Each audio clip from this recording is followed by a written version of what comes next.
Okay, what is it? Ron sputtered. Come on, don't pretend this isn't completely insane.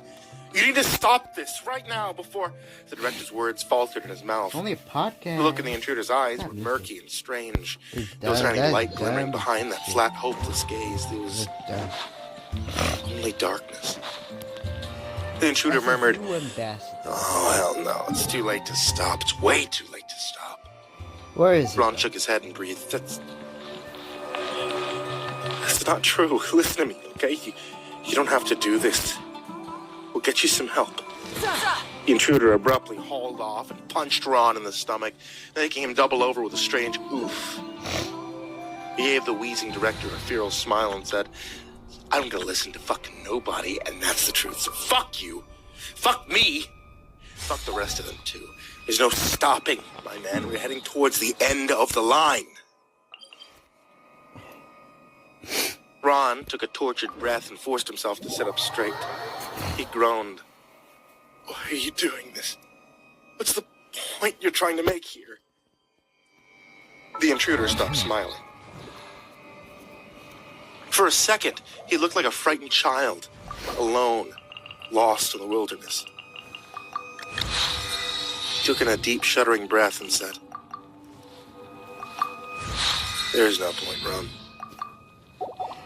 The time for arguments is long gone. I'm doing this because you killed me, son of a bitch. I don't have shit. You people destroyed my life. And now, no water here. Shut up. What are you? I'm going to return the favor. Yeah. Oh shit, my connection sucks. Okay. The intruder abruptly walked away from his hostages and headed for the spiral staircase. As soon as he was gone, Carmine hissed, Run to my office, call 911. Quick, before he comes back, go! Carla blinked back her tears and sniffed. Ow! My hands are tied behind my back. Carmine snarled. Grab a pencil with your teeth. Press the buttons, dumbass. Go on. Hurry up. Elizabeth McKay glared at him and spoke up the first time since the beginning of their horrifying ordeal. She said, why don't you do it, Carmine? It's your house, isn't it? As far as I'm concerned, it's your fault this nutcase got inside. Where's your security team? Carmine made a rude noise with his lips and sputtered. What security team? Must Steven Spielberg over here. I don't have a security team. Couldn't afford that shit. Come on. Elizabeth muttered. Yeah, I think that's bullshit, but whatever. We could talk about that later. Go call the cops. The producer gave her a look of disbelief and said, hell no. She's the idiot who couldn't keep her mouth shut, not me. Carla, why are you still sitting here? Get going, for Christ's sake. What are you waiting for? Ted opened his eyes and let out a soft groan. The side of his face was swelling up rapidly, making him look like some kind of grotesque half-man, half-chipmunk hybrid. He groaned. My jaw hurts. It hurts to talk. Carmine coldly replied, then stop talking, and turned back to Carla. He jerked his head in the direction of the office and hissed, I'm not asking over here, sweetie, I'm telling. Get up, get moving. 2 gunshots rapidly boomed out on the second floor. Everyone jumped in their seats. They were followed by a third shot. And then there was silence. Who was that? Carla whispered. Was that Grace? I think she ran upstairs and started shooting. I think he just killed her. Carmine snorted. Who cares? He's up there, not down here. So get off your ass. Make the fucking call. Elizabeth bumped him aggressively with her shoulder and sputtered, Eat a bag of shit, Carmine. You're an asshole. Do you know that? The producer glared at her and said, You don't get ahead in business by being nice, Liz. You, of all people, should know that. Elizabeth's eyes smoldered with a deep, long-standing animosity. She purred, Let me tell you something, Carmine. If I get out of this alive, I'm going to spill the beans on you. And I'm not talking about what happened right now. I mean all of it. The whole shebang. Carmine's entire head flushed an ugly shade of crimson. He looked away from her and muttered, You better watch your mouth, Liz. Who the hell do you think you are? Hey, if you're so full of piss and vinegar, maybe you should make the call. I mean, go ahead. Ken thumped his foot on the floor to get everyone's attention. He jerked his head at the stairs and whispered, He's coming back, be quiet. They all watched with bated breath as the gunman ambled down the spiral staircase, his pistol dangling at his side. He was cradling something in his other arm. It was a gold-plated sculpture of a figure holding some kind of stringed instrument, looking at peace and smiling at nothing in particular. He stopped in their midst and announced, "And then there were mine." He saw the disgusted expression on her face and added, "Just some gallows humor, folks. Gotta lighten the mood every now and then, right?" Carla made a soft, choking noise in her throat. She quavered, "Why'd you kill Gracie? She was one of the nicest people I'd ever known." "Because she was here," the gunman said stiffly. "I gotta say, you got a lot of really cool shit lying around, Carmine. How much is this thing worth?" Reluctantly, Carmine answered, "Maybe $4,000 or so. I don't know for sure. The market value is, I don't know, on stuff like that, it goes up and down."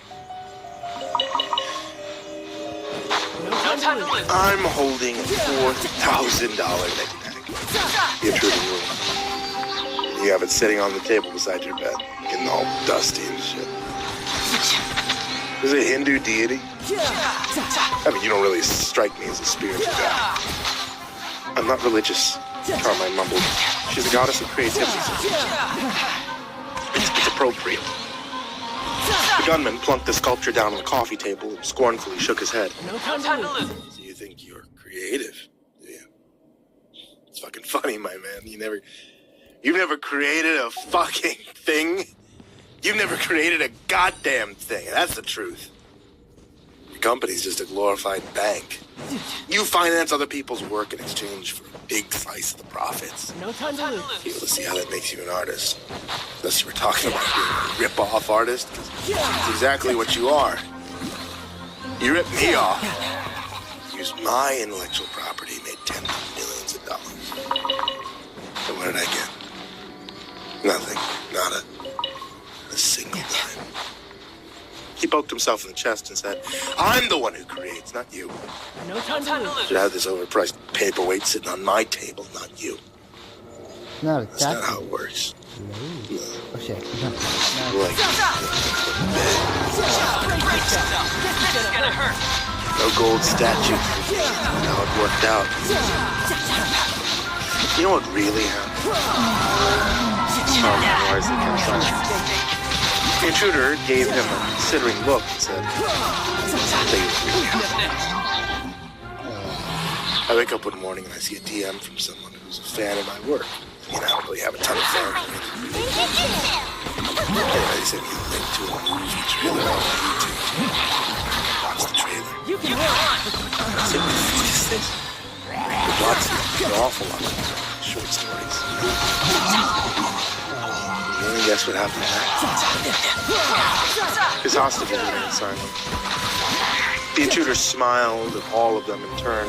One by one, his nicotine-stained grin cracked with deadly fury. First, I was in denial. As I'm sure you can imagine, I couldn't believe my own eyes. Surely this wasn't happening, right? How would a Hollywood movie studio ever become aware of my work in the first place? I wasn't famous. I wasn't even well known. I was just another self-published idiot. Occasionally does some work online. Didn't make any sense. Couldn't wrap my head around it. He paused for a moment to stare at Carmine, avoided his eyes, and shifted nervously in his seat. The intruder shook his head at him and continued. Shitstorm began. I was working as a janitor at a factory. I was making minimum wage, mopping floors, and scrubbing toilets. It was a bad place to work. A lot of the folks who worked there were bad, bitter, shady people. Every now and then someone would finger paint the toilet stalls with their own shit. Wish I was making it up. Sometimes the shit you feel tastes offensive about me. Get it? No, I don't think you can. You don't have any imagination. You're Dull as a butter knife, Carmine. Dull, greedy, and useless. Anyway, he signed.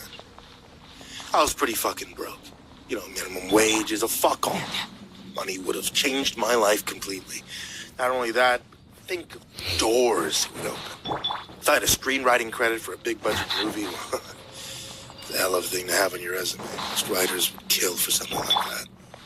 Basically, it never happens. I mean, even if I had a really good literary agent, I would still be one in a million. The intruder fell silent. He stared at the wall for a while, and then he abruptly whirled around and headed for the bar. He poured himself another glass of vodka and called out, "Now here's the thing, folks. I didn't have an agent. I didn't have a manager or a publicist, none of that shit.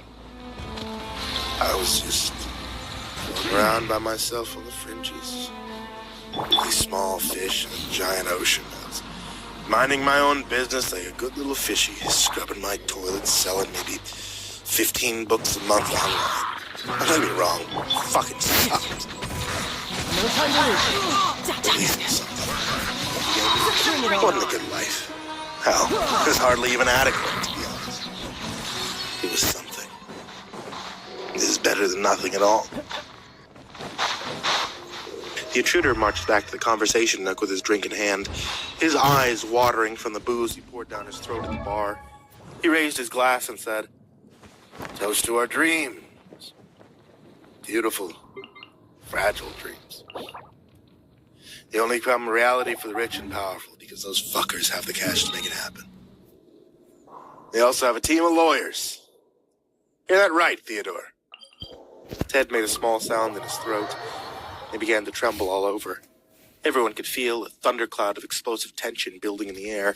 The other hostages looked at Ted with wide eyes and racing hearts. Okay, let me test here. He was going to be next. The intruder stopped in front of him and drawled, "Theodore. You're not Ted when you sign a threatening email, are you?" "No, sir. You go by Theodore when you're out for blood." "I didn't do anything wrong," Ted whimpered. "I was doing my job. It was nothing personal." The intruder threw his head back and unleashed a volley of furious laughter at the ceiling. He took another swallow of vodka and gasped, "Nothing personal. Don't you remember sending me that email on Christmas Eve?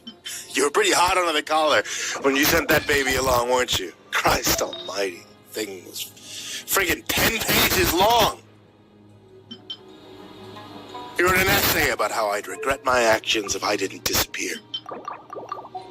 And you were mad as fuck, weren't you? And why is that, Theodore?" "It's because you knew I was right." Ted stammered, I didn't. What did you just say to me?" "I mean, yes, I just sent that email, but you threatened us first. I sent a very clear, professional response to your baseless claims. Maybe my tone was a bit firm, I suppose, sure, but frankly, you're lucky I didn't launch a lawsuit of my own. You have no right to..." The intruder kicked the couch between Ted's legs and screamed, "You better shut the fuck up, douchebag! What did you just say to me? Baseless? Where the hell have you been for the past 20 minutes? Where the hell have you been for the past 20 minutes? Cat's already out of the bag, moron! We all know what happened, for crying out loud! Frickin' Jeremy over there! He didn't even bother to change the name of the antagonist. What are you, a fucking robot? Now look at you. Shit's bleeding all over the place. Your hands are tied behind your back. This is where you're at right now. And you're still coughing up some pre-recorded lawyer talk? It's fucking incredible." Carmine was looking at Ted with narrowed eyes. He rumbled, "What's he talking about? You didn't say anything about an email. And you responded to him without consulting me first." A slow smile spread across the intruder's face. He said, "Well, tell him what happened, Theodore. Tell him everything. Light it up! I'll break your fucking teeth." Ted crumpled back into the couch, looking diminished and immensely miserable. He muttered, "You got an email from this guy a year after we first heard from his lawyer." Oh no. He said if he didn't get confirmation, Ron was aware. Theodore. He was he'd go after us on social media with his accusations. Carmine's face was becoming redder by the second. Through gritted teeth, he snarled, "Do you know what kind of shitstorm this could have brought down on my head? Why didn't you tell me? Huh? This goes for you too, Ron. You never said a single word to me about this shit." He told me I'm a nobody. The intruder interjected. His angry smile abruptly collapsed, leaving a vacant and haunting look in his wake. He said I'm delusional. He wrote 10 pages of bullshit to explain why I was wrong, and then he threatened to fuck up whatever was left of my existence if I didn't go away. I sat there at my kitchen table on Christmas Eve, and I read this pompous horse shit while my wife tried to pretend everything was normal. You know, sort of buzzing around the house, moving the ornaments around, fucking with the tree, pretending to be busy, just trying to ignore me as I sat there getting angrier and angrier, just trying her goddamn best I can do it. to make Christmas happen. Can I do it or no? Fuck it. And then I jumped up and I threw my phone across the room and I yelled, "You're full of No, can I shit. change my bill actually? You know it, motherfucker." The gunman paused and looked around the room with a bewildered expression, as if he wasn't sure where he was anymore. He let out a shaky breath and said, "My wife." She turns to me with tears in her eyes and she yells back, "Why can't you just let it go? I just can't take it anymore. Just fucking let it go and move on." Can we go catch up on sleep? The gunman took another deep drink and gasped with the burning in his throat. He motioned at Ted with a pistol and said, Can I do it? No. "You were scared people would find out. The audience, people who lined up to watch Carmine's crappy movies. Can you imagine the response if I went public? Karma's a bitch. People love to hate the players in Hollywood. Huh. No matter how I'd be much kind they of adore, This will be interesting. they're always secretly waiting for an excuse to shove you off your pedestal. The rest of you dumb shits might not understand this, but Ted understands it just fine.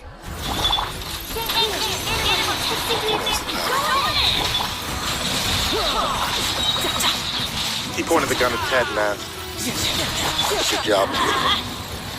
Where's Carmine's company employ you to do?"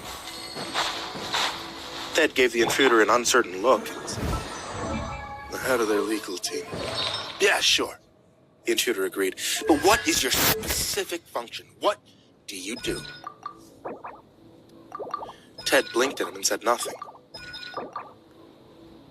It was obvious he was having difficulty moving his jaw. The left side of his face looked like a Halloween mask. It was tacky with drying blood, and his cheek was swollen to balloon-like proportions. The stab wound in his inner thigh was no longer bleeding, but throbbed with a fiery heat. It made him want to pass out. He took a deep, shuddering breath and said, "I don't know what you want me to say." The intruder kicked the couch again and yelled, "The truth, asshole! Your job is to protect the company from losing money. That's what you do. Being called out for stealing from a working man, that wouldn't look very good. Something like that has the potential to hurt ticket sales, drain their bottom line." Ted licked his lips and muttered, "This would be a problem, yes. But I investigated your claims, they were untrue. I answered all of them in great detail." Theodore's eyes were wide as saucers. I wanna kiss that. His breath was puffing in and out of his chest, grunts, snorts. He rasped. YouTube. The intruder's eyes were wide as saucers. His breath was puffing in and out of his chest in grunts and snorts. He rasped, "You stupid motherfucker. Like those Drop the Innocent Act, for Christ's sake. You thought I was going to crawl into the sewer and never return, didn't you? But then I came back. And you got mad. Yeah, Because I wasn't supposed to my do that." camera real quick. Carmine interjected. "I want to see this response you got from Ted. Do you have access to your email on your phone?" The intruder winced at the sound of this voice. Okay.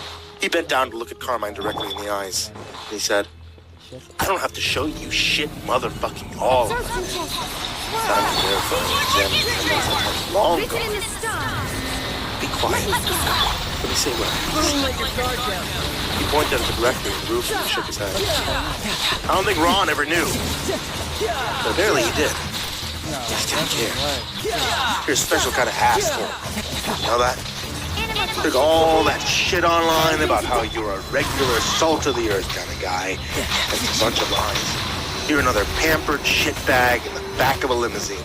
You direct movies about the struggles of regular people. I don't even know any regular people. You're 10 times worse than Theodore over there because he doesn't hide his true identity. Okay, doesn't work. He's a vulture. He knows it. You, however, you live entirely up your own ass. Well, We have absolutely I don't nothing have in common, you and I. Mystery, that's why. You live up in the clouds, and hell, you wouldn't even notice one of us regular people. Unless we took you hostage, forced you to notice. Carmine appeared to not even be aware of the exchange between the intruder and Ron Kiersey. He was too busy glaring at the head of his legal department. He suddenly yelled, "God damn it, Ted! Why didn't you come to me when you got the email? I would have just cut him a deal, for Christ's sake. What would it cost? 20 grand? Maybe 40? Who gives a shit? Now look at us, you goddamn idiot. You son of... The hell? The shot was deafening in the narrow corner of the room. A chunk of Carmine's head sprayed on the wall behind him, followed immediately by a crimson gush of blood. He choked out a gurgled groan and fell sideways. His head landed in Elizabeth's lap. Oh, doesn't work. She screamed and jumped up from the couch, only to be immediately shoved back down by the intruder. She fell on top of Carmine and squirmed away, crowding against Jeremy with an expression of hysterical disgust. The gunman roared. "Nobody gets up from the fucking couch! Don't even think about it!" The actor screeched back, "Fuck you! He was bleeding on me! His blood is all over my legs!" The intruder spat, "I don't care if you're drowning in it, lady. You keep your ass on that cushion." "This isn't fair," Elizabeth stammered as she started to cry. "I didn't do anything to you. I started a movie. I got a paycheck. That's it. That's all I did." The intruder took another big gulp of vodka and wandered away into the middle of the room. He looked around at the opulence of his surroundings with a mixture of contempt and wonder. "Stop whining about it," he called over his shoulder. "I don't care about you." "Get him off the couch," she yelled back. "Get him away from me." The gunman stormed back to the conversation nook and pulled the body off the couch. He tucked his firearm in his waistband and dragged Carmine to the other side of the room. And then there were 8. He croaked. "Tell me something, Ron. Why are you people gathering here tonight? The hell It's is a going on? coincidence that everyone here worked on the same movie. It's a never bit mind. late for a rap party. Yeah. What's the occasion?"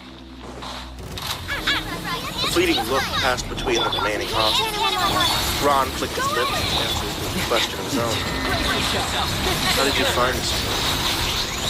Carmine's address was never known. "Oh, I've been doing my research." He said presently. Hank smiled. "I guess it's time for a second act." But I do, isn't it? I tell stories. You steal. Is that right, Mr. Kiersey? "No," Ron answered calmly. "That isn't right at all. Go ahead and tell your story, sir."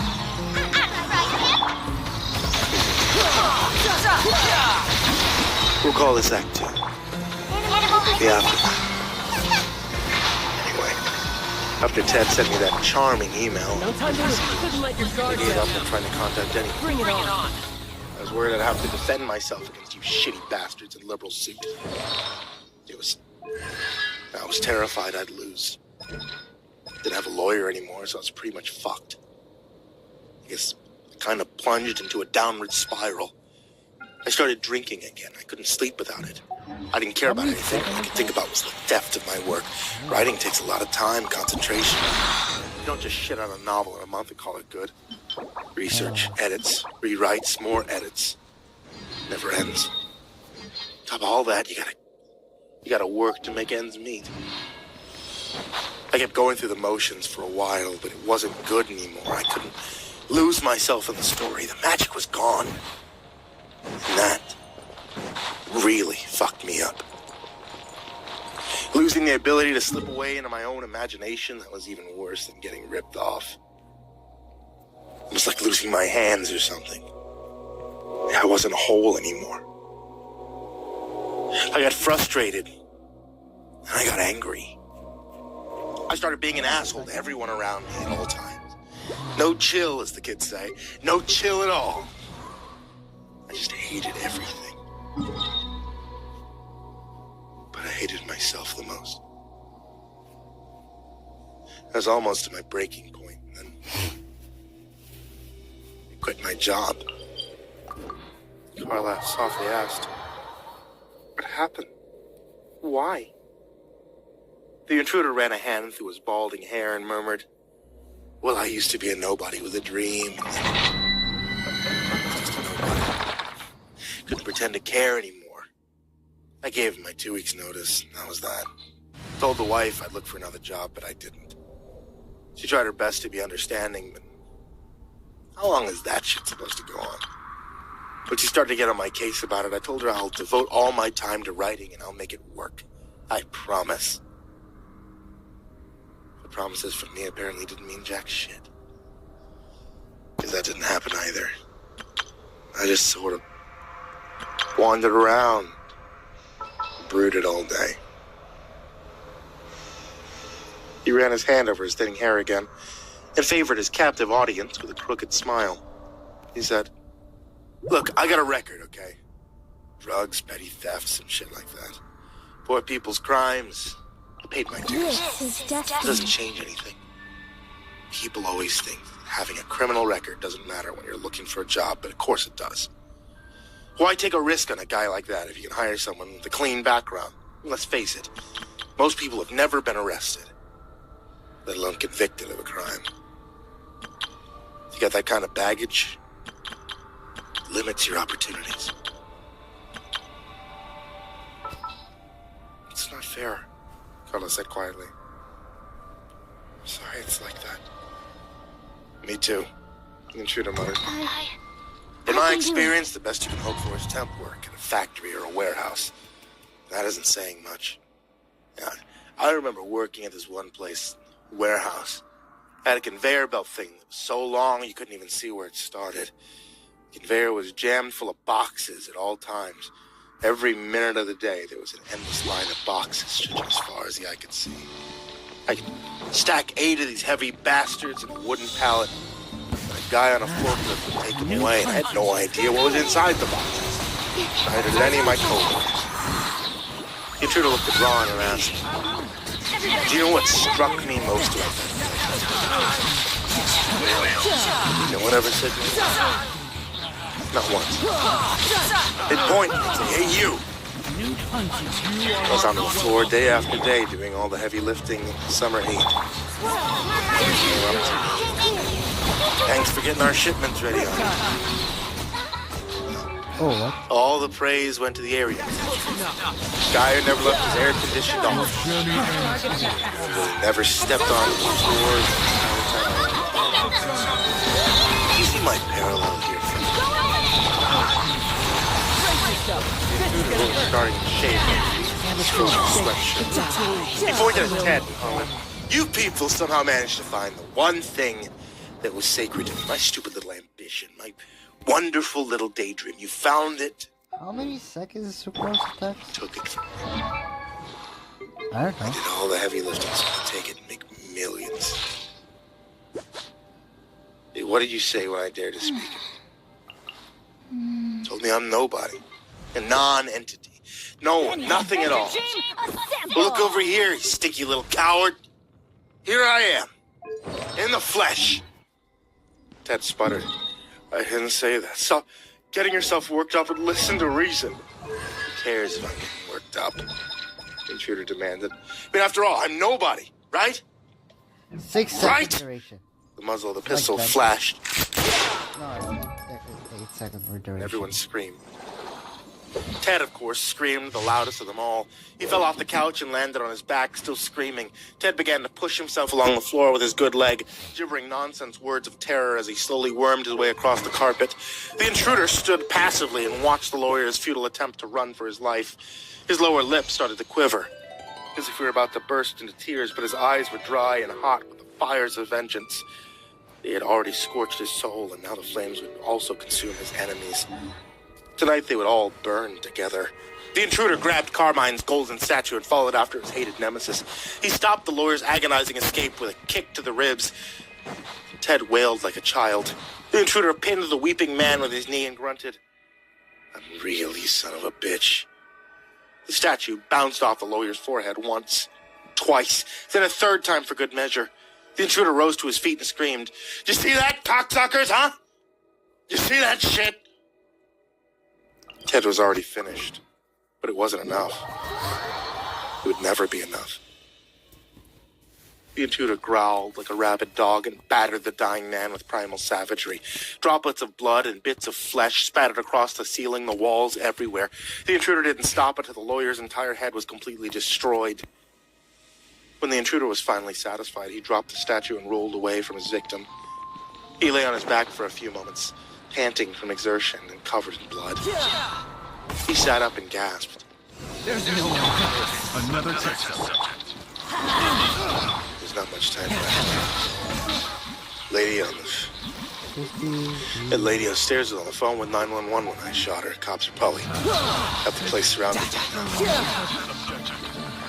Trent gave him a furious look and snapped. Twisted piece of shit. You imagine that was somehow justified? Hope you rot in jail forever. The intruder clambered to his feet and snorted.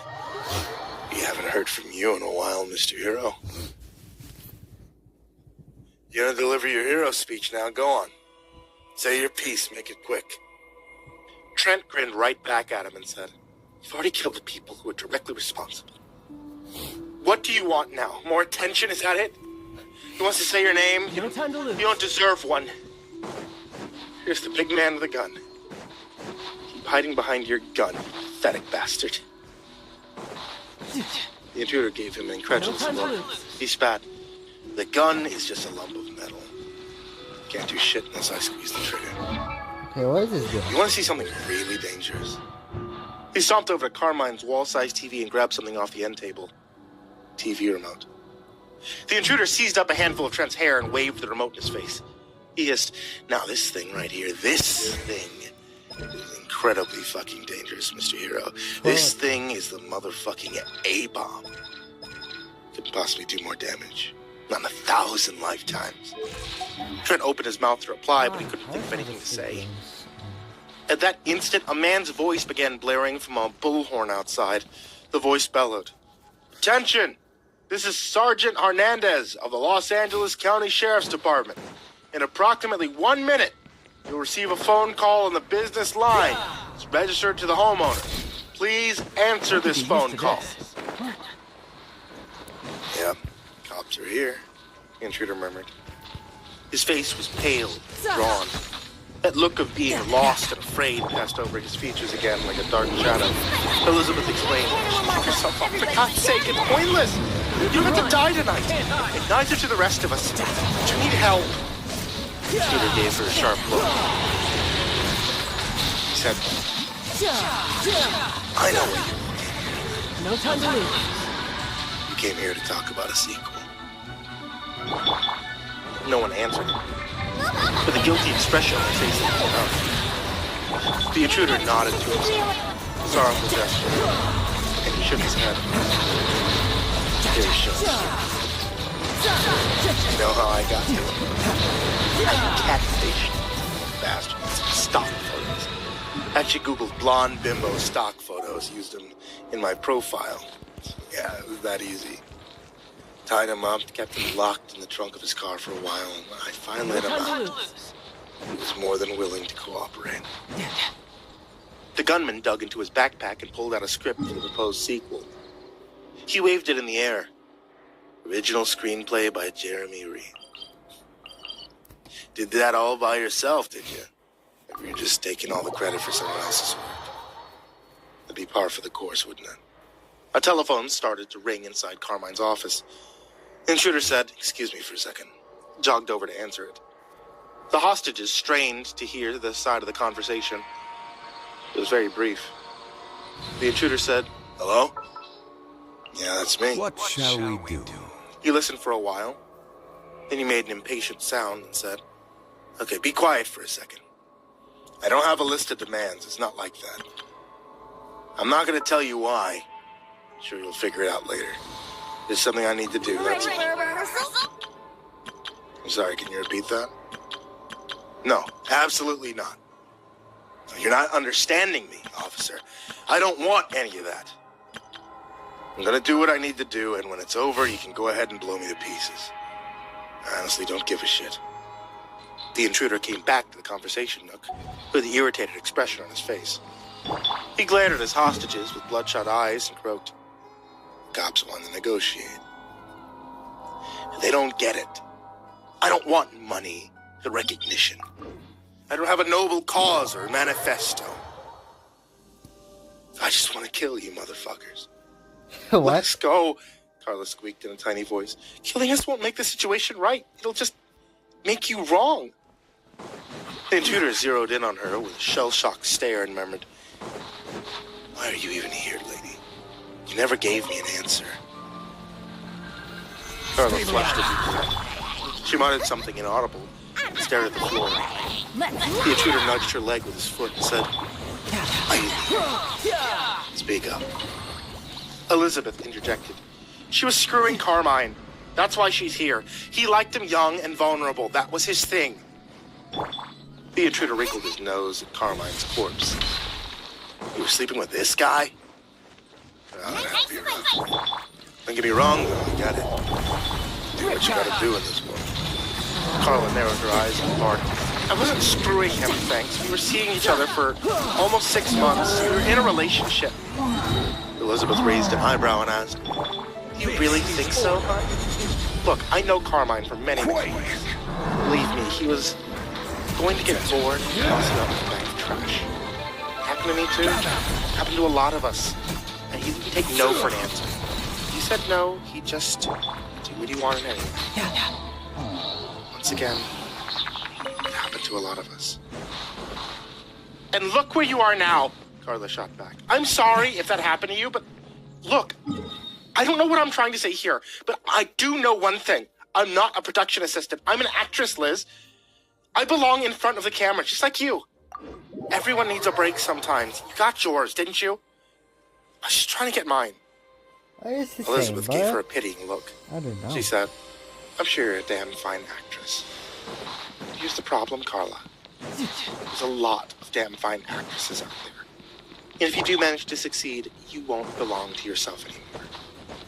They'll use you up, and they'll tear you down. There's nothing left. They'll throw you away."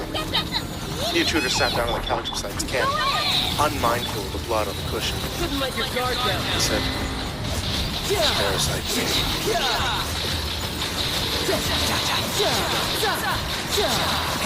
Speaking of which, I want to ask Ken the same question.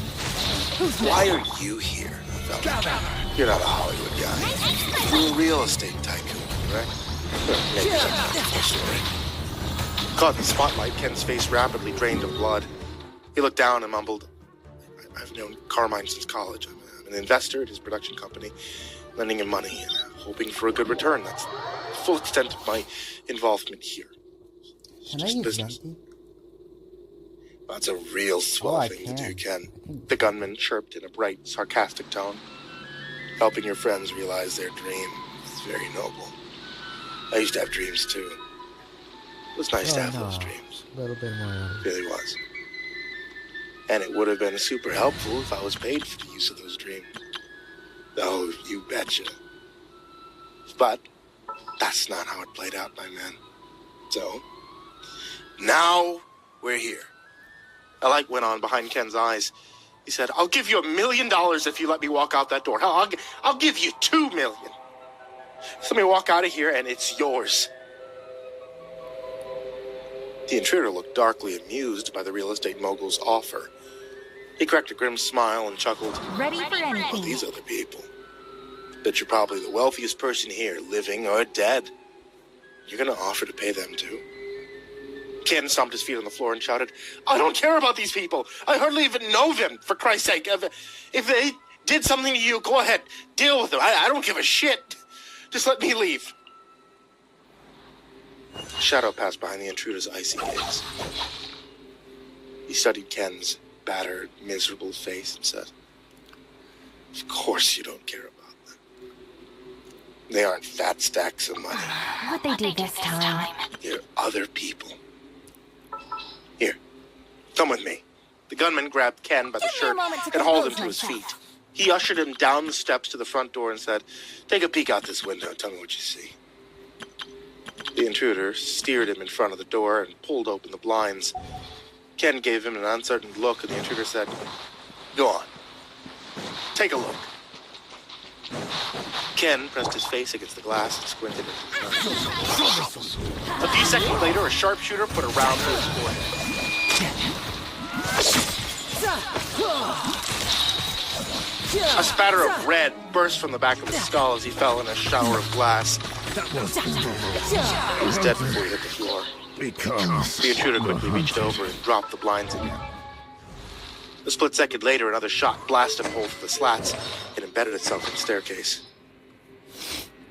He ejected the magazine from his own pistol as he hurried up the staircase, fishing another one from his pocket as he studied the dwindling ranks of his hostages. He vaguely motioned to the door with a bitter grin and announced, And now there's 7. Ron twisted in his seat and glared at the intruder, a look of disgust. He sputtered, You think that was funny? Huh? Is this funny to you? The intruder whispered, Nothing's funny. And he shot Ron twice in the chest. Carla screamed as the director tumbled onto the floor. The intruder grabbed him by the legs and dragged him into an open space in the living room. He bared his teeth in a furious smile and repeated, Nothing is funny, not even close. In fact, everything's fucking awful. He proceeded to punctuate his words with a series of kicks to the head and the body. No, it's Ranting 50-100. and raving, No, it's spittle went 50-100. flying in all directions. He that snarled, You fucked up, Ronnie. You fucked up. You all fucked up so bad. You destroyed me. You destroyed my marriage. You destroyed my life. You pissed down my neck and told me it was raining, didn't you? You fucking destroyed my life. The intruder stopped to catch his breath. Panting, wheezing, with a bitter grin still pasted on his face. At that moment, Carmine's business line began to ring again. Let me check again. The intruder jogged over to the office and answered it on the third ring. He gasped, Still me. I'm still alive. You made a mistake. Oh, hell yeah. You definitely made a mistake. You killed the real estate guy. Good job, dumbass. He paused, then quickly fuck said, it. Okay. No, it's not. For Christ's sake, listen to me, man. It's not something you could ever get give away? me. It's not yours to give.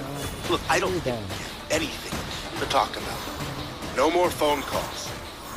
The gunman hung up on the negotiator, then he shot the phone off the Okay, desk. that's good. He jumped into the air with a loud pop and a spray of plastic. He closed his eyes and took a deep breath, squeezing the pistol with both hands in a sweaty death grip. He filled his lungs to capacity. He let it out slowly, bit by bit. Trembling in his hands, Okay, that was ceased. good. That was good. Jesus Christ. Not completely, but almost. He whispered, What the fuck's going on? And a sudden curtain of tears blurred his vision. He wanted to fade away and disappear. That wasn't possible. He was doomed to finish what he started. There simply wasn't any other course of action left. The intruder wiped his eyes with his sleeve and hurried back to the conversation nook. He briskly announced, Looks like we're in the final act, everyone. Okay, No let more me foot test the drag. damage real quick. The hostages looked around Oh, at each other God. with panicked eyes. Carlos Well stammered, damage. What does that mean? What are you saying? Goodness. In response, Okay, he I racked got the that slide and loaded around into the chamber. shit. Carla let out a whimper and started to hyperventilate. Jeremy snorted, You understand how many lives you've completely shattered today? Over what? 60 grand, maybe. How long do you think that money would have lasted? The residuals aren't going to make you rich, believe me. It isn't good money. No time to lose. And a screenwriting credit, that isn't the same kind of gold ticket to fame and fortune either. You threw your life away. For what? Why? Do you really think you were robbed of your success? Because here's the harsh reality, okay? I can almost guarantee you that it wouldn't have gone anywhere. One and done, never to be repeated. How do you think you would have handled that, huh, tough guy? Would you take your little gun and kill the entire industry? You're a fucking idiot. The intruder gave him a bewildered look and then squawked. Oh, fuck you, jackass. You stole from me. You people made tens of millions of dollars from my fucking story. You didn't give me anything. Not one red cent. No recognition, not even a pat on the back. How the hell are you going to make yourself look like the good guy right now? Jeremy scoffed. You think you're the only one who's ever been ripped off? This happened to me too, several times. And it sucked. Really bad each and every time. So I get it, man. I do. Fucking sucks. Makes you want to light the whole fucking world on fire, but it's just another harsh reality of this business. Yeah, okay. You wrote a damn good story, so what? They're not going to invite you into a studio, give you a job. Are you kidding me? You're an outsider, get it? You're just another average Joe with a pinch of talent. You're not one of them. You never will be. You think they want someone like you hanging around the writer's room? You belong there. They probably wouldn't even let you sweep the parking lot. You just... You don't... The look on the gunman's face made Jeremy stop talking. He loomed over the screenwriter and repeated in a single, strangled whisper. I'm an outsider. It is as the stars foretold. An intruder, if you will. Okay. I won't argue that. You're right. I'm not one of you soulless shitheels. No. Fuck no. Before this happened, I was a decent person. I don't give a shit about money or recognition, not anymore. I don't care about starting a career either. I don't even care about dying. Just between you and me, I'm pretty sure there's no heaven or hell. There's only hope on one side. Death on the other. The screenwriter opened his mouth to say something, and the intruder promptly popped him on the chin with the left hook. Jeremy's head snapped back, and he looked up at his tormentor with a dazed expression. Keep your mouth closed and listen, the intruder snapped. I'm talking here, not you. I'm talking about hope, fuckhead. Let me tell you about the nature of hope, okay? It's like a tiny little candle out there in the void. So small. You know, it's so small, and it's so fucking fragile. And beyond the light of a flame, there's a darkness and sorrow and just... well, just nothing. Nothing at all. Then you morally bankrupted bastards. You come along and you piss out the flame. I can do it. You didn't have to do that, but you did. Now there's only Gonna one be way. epic. Jeremy mutely shook his head. Isn't that how it His goes? eyes were glimmering with tears. He I whispered, do the talking. Sorry. You, shut the fuck. It wasn't my fault. Talk me again. I swear Sorry. to God. I'm a sneaky The intruder shadow. prodded him in the chest with a pistol. He leaned down. Time for takeoff. Nice and spicy. You're toast. Teamwork is dreamwork. Brace yourself. This is gonna Don't get hurt. fucked. It's not our fault you just gave up and quit. It's not our fault you're a loser. Yeah, that's right. You're a Bring it loser. You want to hear another truth? You're a whiny little bitch. You don't have what it takes to make it in this business. You get eaten alive. Think you can You're get right. away? Dreamer with a silly Everybody stand back. Elizabeth bellowed. Your dreams can get fucked too. Nice and spicy. Spat in his face. The intruder wiped the froth with the glove and spit on his suddenly, his hand drawn back to knock her senseless. She hissed, "Don't you touch me," and lashed out with both feet, driving both of her heels into his shins. He let out a shrill cry and stumbled back. Elizabeth screeched in triumph and bicycle kicked her legs at him with desperate insanity. By sheer accident, What one of her shall feet we knocked do? the gun out of his hand. It spun away in the air and disappeared beneath the opposite couch. Elizabeth screamed, "Get him!" and launched herself at the gunman like a battering ram. Her head slammed into his stomach and they both fell into the coffee table, smashing the glass on top of it to 1,000 glittering shards. He threw her aside and tried to stand up. He was booted back to the floor by Trent, who immediately lost his balance and tripped over the table. What the He hell? rolled across the broken glass and flopped on top of the intruder, pinning him down with his body weight. Trent shouted, "Jump on him! Hold him down!" Jeremy leaned forward in his seat and twisted his arms against the rigid grasp of the zip tie, fighting against it with Ready all of his for a strength. rehearsal? There was a horrible flare of pain as his skin tore open beneath the plastic teeth. And then, the zip tie snapped in half. He screamed, "My hands are free!" And he jumped on the intruder's back, pummeling him with his arms as they were completely numb from lack of circulation. Carla and Elizabeth were both dropping their weight across the intruder's frail legs. He roared in fury and squirmed like a snake beneath them. Elizabeth yelled, "Jeremy, get the gun!" The intruder managed to heave himself onto his side, and Trent squealed, "He got me!" He squirmed away from the brawl with blood pouring from a deep cut across his abdomen. The intruder twisted around with a wiry strength and slashed Jeremy across the neck. The screenwriter clapped a hand across the wound and jumped to his feet.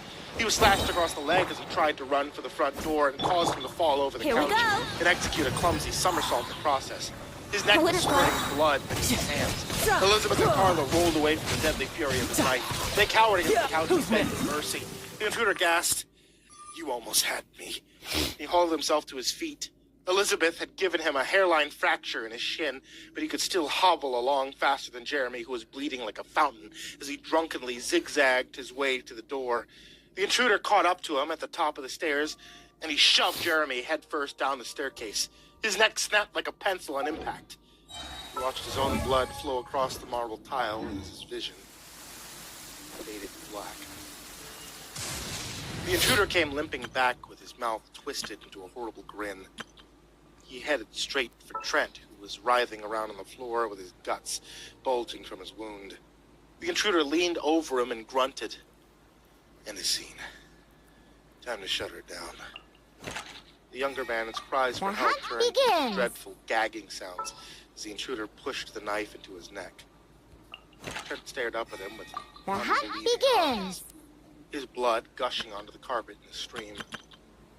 Within a few seconds, his gaze turned murky and dull. And then he was staring at nothing at all. Outside the condo, the voice on the bullhorn was shouting for the intruder to reconnect the phone. It seemed strangely muted and distant, as if the world outside was no longer attached to the horrible events that were unfolding in the condo. Perfect weather for fishing. intruder looked The at sound of the Elizabeth rain and Carla scares and them spat a away. wad of bloody But once it mucus onto the stops, floor. they're yours He for the wheezed. taking. And then there were three. Thank fuck it's almost over. Elizabeth closed her eyes tight and said, "Don't give yourself up to the cops. Don't you dare just blow your brains out and remove yourself from the world, you piece of shit." The intruder softly answered, "That's the plan." He hesitated, then turned to Carla and said, "I guess this isn't worth much, but I don't think you deserve any of this. Sorry you were here." "And what about me?" Elizabeth demanded. "I didn't know you existed until after the trailer was released. I thought what they did was really shitty. I wasn't the only one." His mouth twisted into a bitter little smirk. He said, "Thoughts and prayers, huh? You're a famous celebrity, correct? You and the rest of you could have used your influence to pressure the studio into doing the right thing. What are they gonna do, take the entire cast and crew to court? Remember. Doubt it. It is as the stars foretold. You thought to yourself, geez, that sucks. That's as far as it went. It's exactly the problem here, Liz. No one gives a shit about anyone else. Me. It's all it ever is these days. I turn on the TV, I listen to the radio, I go online, there it is. Me. That's all there is anymore. Like that. We're all looking out for number one. It's the point of civilization. Then what are you doing right now? Elizabeth demanded. You murdered all these people tonight because you didn't get what you wanted. How was that not selfish? The intruder muttered. When in Rome. Oh, let me see here. and he whimpered as he crouched down to fish the pistol out from beneath the couch. As he dropped out of view, Elizabeth uttered an anguished scream and ran for the window. At the same time, something smashed through the window from outside and bounced off the floor. It was a flashbang grenade, and it detonated directly at her screeching face.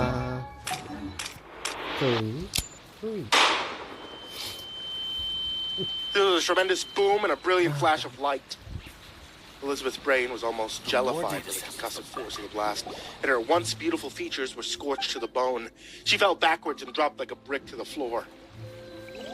Carla found herself curled up on the floor with a dreadful buzz in her skull. She shouted for help, but she could barely hear her own voice. The intruder staggered into view and shouted something, but his words were lost in the ring of her ears. Carla tried to get up. She was overwhelmed by a wave of trouble. Her head was aching like a rotten tooth, and her vision scrambled in the glare of the flashlight. She squinted at the intruder's blurry form. She felt her. Carla struggled against the zip tie, put down her hands together, and she yelled, "Don't do it! Put it down and let them take you away!" You can run. Both of the entrances were busted down at the same time. The SWAT team came pouring in from either side. The intruder turned to face them and raised his pistol. Carla watched as his body was riddled by a hail of bullets. The shooting finally stopped. Carla stumbled across the gore-smeared carpet and fell to her knees beside him. The police were shouting orders at her, but she couldn't hear them. Her entire world had shrunk down to a narrow view of the intruder twitching like a fish out of water in a pool of his own blood. The intruder wasn't holding a pistol. Still lost somewhere beneath the couch. He was holding the TV remote. He let it fall from his hand. Weather's not bad today. He mouthed a single word as the light faded from his eyes. Boom, he said. And then he was gone. Carla was abruptly dragged to her feet by a set of clutching, uncaring hands. She let out an anguished scream and fought against them, dragging her heels across the floor as they pulled her outside. She was the sole survivor. The last little scumbag. She couldn't bear to leave the others behind. Carla was still screaming when they loaded her into the ambulance. She screamed until she was sedated. Then she silently screamed in her nightmares. And for the rest of her days beneath the sun, part of her would always be screaming. Because the void awaits us all. And when hope is extinguished, the shadows will consume you. It's cold in there, my friend. My friend. And it's dark. So very, very dark. Pierce the bones. For those of you guys that like getting cozy while listening to stories, I'm going to let you know about Etsy.com/shop/Ivory Monocle Tea. That's my wife's tea shop. She sells hand-blended teas. There's creepypasta-based teas if you want to get one that's a flavor that you like, or there's Mr. Creepypasta tea, which happens to be a tea that I drink fairly often. Some other ones I really suggest, the Gashel Greens, which is also one that I drink, and the Hibiscus, which has helped me out a lot with my high blood pressure.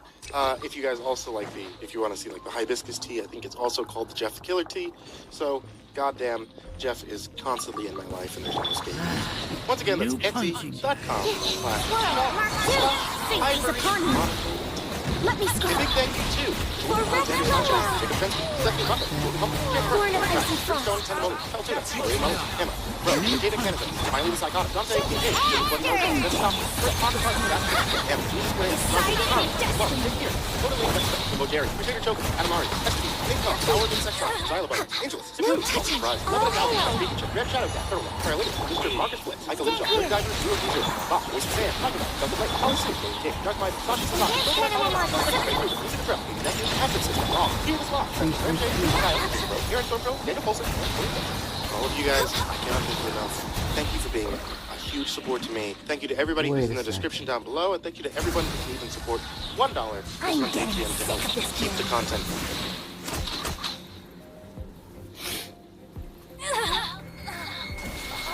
One Saturday morning when I was 2 years old, I woke up hungrier than I'd ever been. Down the hall, I could hear my parents snoring off their hangover. They wouldn't be up Time until for past noon. takeoff. Vaguely remembered. Stabilize. Over my half, Everybody stand back! toddling down the stairs. I twisted the little black knob on the stove, just like my parents did. No scrambled eggs. The stove made a Here! filled with a nasty smell. Worthless! The smell kept getting worse. Order guide you. And I had a feeling that I Solidify. was trouble with Think my you can life get away? with my parents were going back to my room, Teamwork is teamwork! hoping probably just Evil 5 conquering! minutes later, there was a lot of talking. My parents grumbled all these 4-letter words that they told me never to say. Then I heard my mother say, she said the house smelled like gas. My father staggered out of the bedroom with his jeans and shirt half on, then yelped when he reached the kitchen. Windows and doors flew open. I crept downstairs to see what was going on. How'd you know? My father said breathlessly to the shadowy figure on our front doorstep. No. The kindly female voice sounded confused. Know what? I'm Eliza Mortimer, and the blonde. Just dropping off these cookies that I baked to welcome you to the neighborhood. Absorption test. Taxi. Eliza Mortimer. Now to your drink. Stand clear. Written in the stars. Shadows of fate. 2 years later, This is long overdue. Access denied. screaming mattress. I was crouching down in the closet with my hand I'm a little low on when a sharp energy. knock sounded as loud as someone rapping on my own skull. I tiptoed out of hiding. Absorption test. Animal hypostasis emulation. Hello, Delved into destiny. I'm Eliza Mortimer, the end of the block. A bit of a pickle, and I could use your help.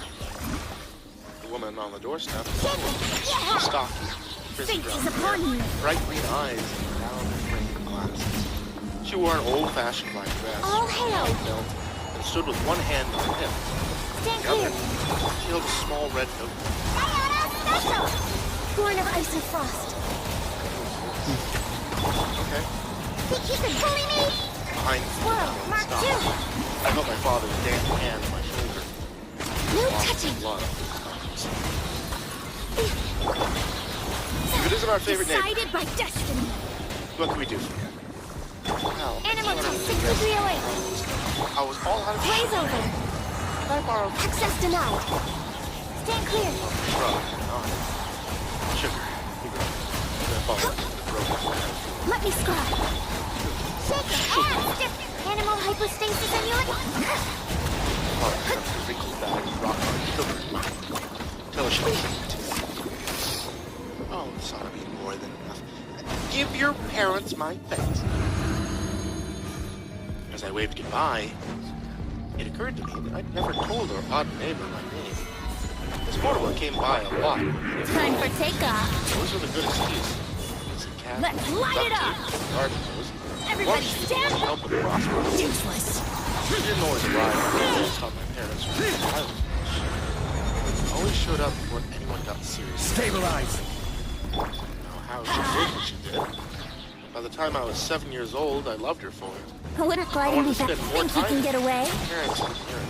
Nothing good can come from a kid hanging around. Teamwork is Disappear! Here! Soon learn. Worthless! Spending quite a lot of time around. Useless! Stuff. Here! My mother's response to discovering the things extra marital affairs, drowning a Worthless! cocktail of pills. Here!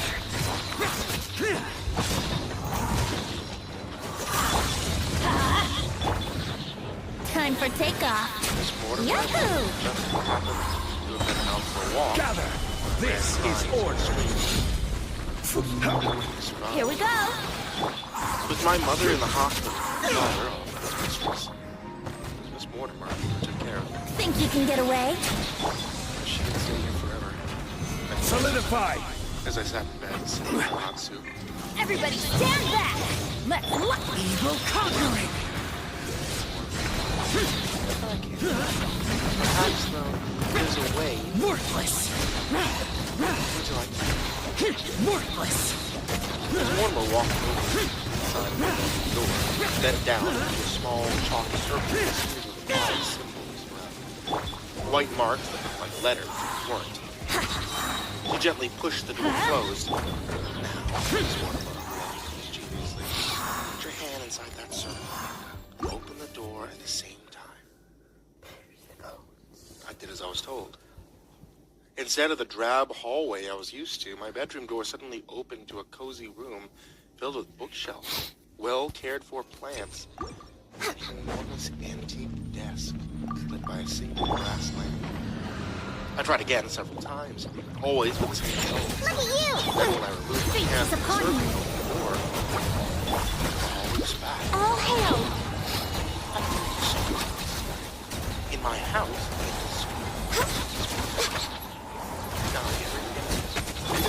Animal test 6308. Absorption test. how? Sketch. Shadows of fate. Decided by destiny. This is long Why overdue. should I be Let me know right away. Until No touching. no matter what. Understand? Shaken and stirred. Animal test 6308. Handling your dream. Access denied. This morning was wrong. Both my parents eventually came home. Refused to speak to each other or take care of the house. Dirty dishes and overflowing trash Born of bags ice and piled up frost. like monuments. Stand clear. Absorption test. Written in the stars. For Rex Leopard. Honestly, that suited me just Access fine. denied. I stayed out of the house as much as possible. Reading at the local library, playing in the cul-de-sac with the neighbor kids until it was gone. Visiting this morning. For the next 2 No years, touching. anytime I had a question or needed to talk to an adult, I just put my hand in a strange circle and stepped into Miss Mortimer's study. She was always ready to feed me something delicious, listen to my childish problems, or even just Let's light it up. Gather. answer. Time for takeoff. Useless. My trusty crayon in hand. Let's light it up. Lament. Women. Worthless. Tear. Tear. While I talked and Useless. sketched, Miss Mortimer would stir the black cast iron pot. Order guide you. Take notes of the blue red. The cozy little room was my home. I felt Think you can get away? Let's light it up. just like on most afternoons, I tossed off my backpack and opened my bedroom. Brace yourself. Eager to tell her about the day. Useless. But the study was Stabilize. the little brass Time for takeoff. Miss Mortimer's favorite pot. Everybody stand back. Evil conquering. Worthless. Before I could investigate further, however, I glanced at the open door and saw a sight that frightened me more than any of the monsters in Miss Mortimer's old books. Boring. Worthless. Where'd you come from? As I appeared suddenly behind the door. What are you hiding back there? I could smell the booze on her breath from 3 feet away. My eyes darted at Miss Mortimer's circle, betraying me. To my horror, my mother picked up a pair of gym shorts from the floor and began to wipe the chalky symbols away. I got a lot. It's not enough that I bust my ass every day to pay for this stupid fucking house, is it? No, you go and draw all over it. I'm grateful, that's what This is you not are. a It's like your plan. deadbeat 5 father. years, boy. Stop! I shouted. I couldn't push past her in time. My path to Miss Mortimer's study had been completely wiped away. Don't you dare talk back to me, mister. Now listen, I ordered us a pizza. We're gonna have dinner like a normal goddamn family tonight, understand? I've had enough of you skulking around up here. As she dragged me by the collar to the kitchen, all I could think about was the gloom in Miss Mortimer's study and the broken teapot on its rug. Oh, One way or shit. another, I had to get back there. After my mother stomped off to bed alone and my father passed out on the couch, I snuck out into the oily darkness of the garage and fumbled around until I found a tin can full of sidewalk chalk. I hurried up to my bedroom and sat staring at the inside of my door, trying to recall Miss Mortimer's odd symbols. There had been one that looked like a tree with no leaves, two that were more like crow's footprints, a fourth with the appearance of a heart stabbed through with a spear. The final two were the hardest to draw. Just thinking about them made my head hurt.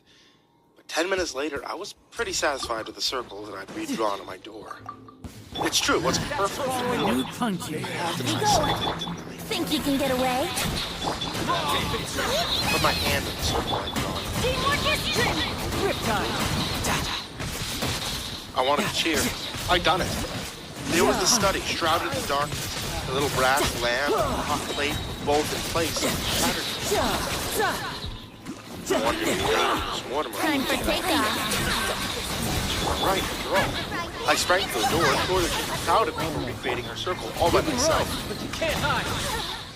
My breath came out in a cloud of bluish white. It was cold in the study. Okay. And the floor felt wrong. Squishy. Look at you! Let me leave you a hurt. Big piece of cardboard. I shuddered and reached out to the drawstring of the brass Break lamp. forth. When I turned it on, the bare bulb emitted an eerie, greenish blue. I could see now that what I thought was a pot was actually not. Greasy palms of hair floating. Written in the stars. Instead of Miss Shadows of Mortimer's fate. vibrant Rain collection of cutter. plants, stuffy To roses, the wicked. their uncanny black arms followed me as I tiptoed across the blue. I wasn't sure why I was being so careful. Hadn't I always been a welcome guest in Miss Mortimer's house? Most disturbingly of all, there was a breeze in the study. Wheezing gusts of air that seemed to blow down from the ceiling. When I looked up, however, all I could see were layers and layers of something ragged hanging from the ceiling. Substance halfway between tattered cloth and spider's webs. But everything else in the dim light of the lamp, it had an awful bluish color that reminded me of dead things rotting underwater. I took a deep breath and kept walking forward. Up ahead, I saw an angular hallway that led to the rest of the house. I froze. The hallway hadn't been there before. I was sure of it. Was I even inside Miss Mortimer's study at all? I've been so excited to find her that I hadn't even considered the fact that I might now be somewhere very different. Somewhere very, very wrong. I feel that weird Following New orders. punky. Have your dream. smell. As you wish, Main Big piece of cardboard. Let me start. I spun around and looked up for the second time. I saw its source. It dragged its distended body towards me from the cobweb rags with 8 spider-like limbs, each caped by a horrible Don't believe first. its By face royal was decree. Miss Mortimer's pupils white eyes, and jaws that opened up wide enough to swallow me whole. The voice of the real Miss Mortimer boomed in my head. It came out of nowhere, and it snapped me out of my paralysis. As I sprinted across the spongy ground, those awful hands raised my hair and tangled in my shirt. Fabric ripped as I squirmed free and flung myself back through my bedroom door. I slammed it shut. I heard a hungry pounding from the other side. I hastily wiped away the less than perfect circle I'd drawn and scrambled backward, breathing hard. Now I understood why Miss Mortimer had warned me it was easy to find most of the symbols around the circle. I wasn't ready. Have fun with this game. I'm going in. I just had to Legend Foreman. Behold.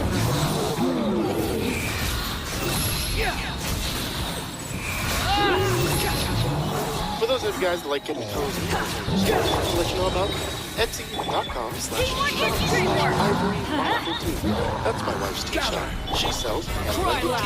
There's creepypasta-based tea. Right? Or there's Mr. Creepypasta tea. The happens to be a tea that I drink fairly often. You can also ask for a dabbing sticker. If you ask her for a dabbing sticker, you get a special one that I made for her to use on that jar, and she told me not to use it. So I like telling you guys to go ask her, because then you get a special one, because then she's forced to admit that I made a really good concept, even though it's very silly. Etsy.com/shop/ivory-monocle-tea.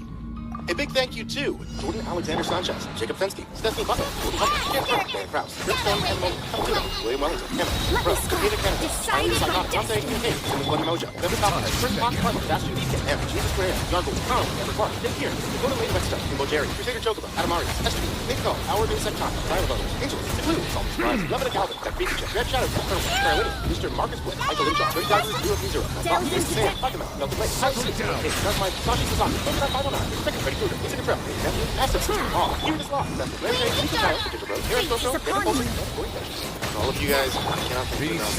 Thank you for being huge support to me. Thank you to everybody who's in the description down below. And thank you to everyone who can even support $1 just on Patreon to help keep the content.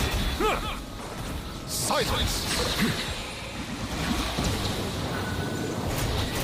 Ladies and gentlemen, we apologize.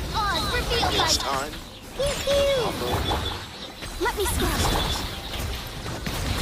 The customer service in the pub has the air of a war crime.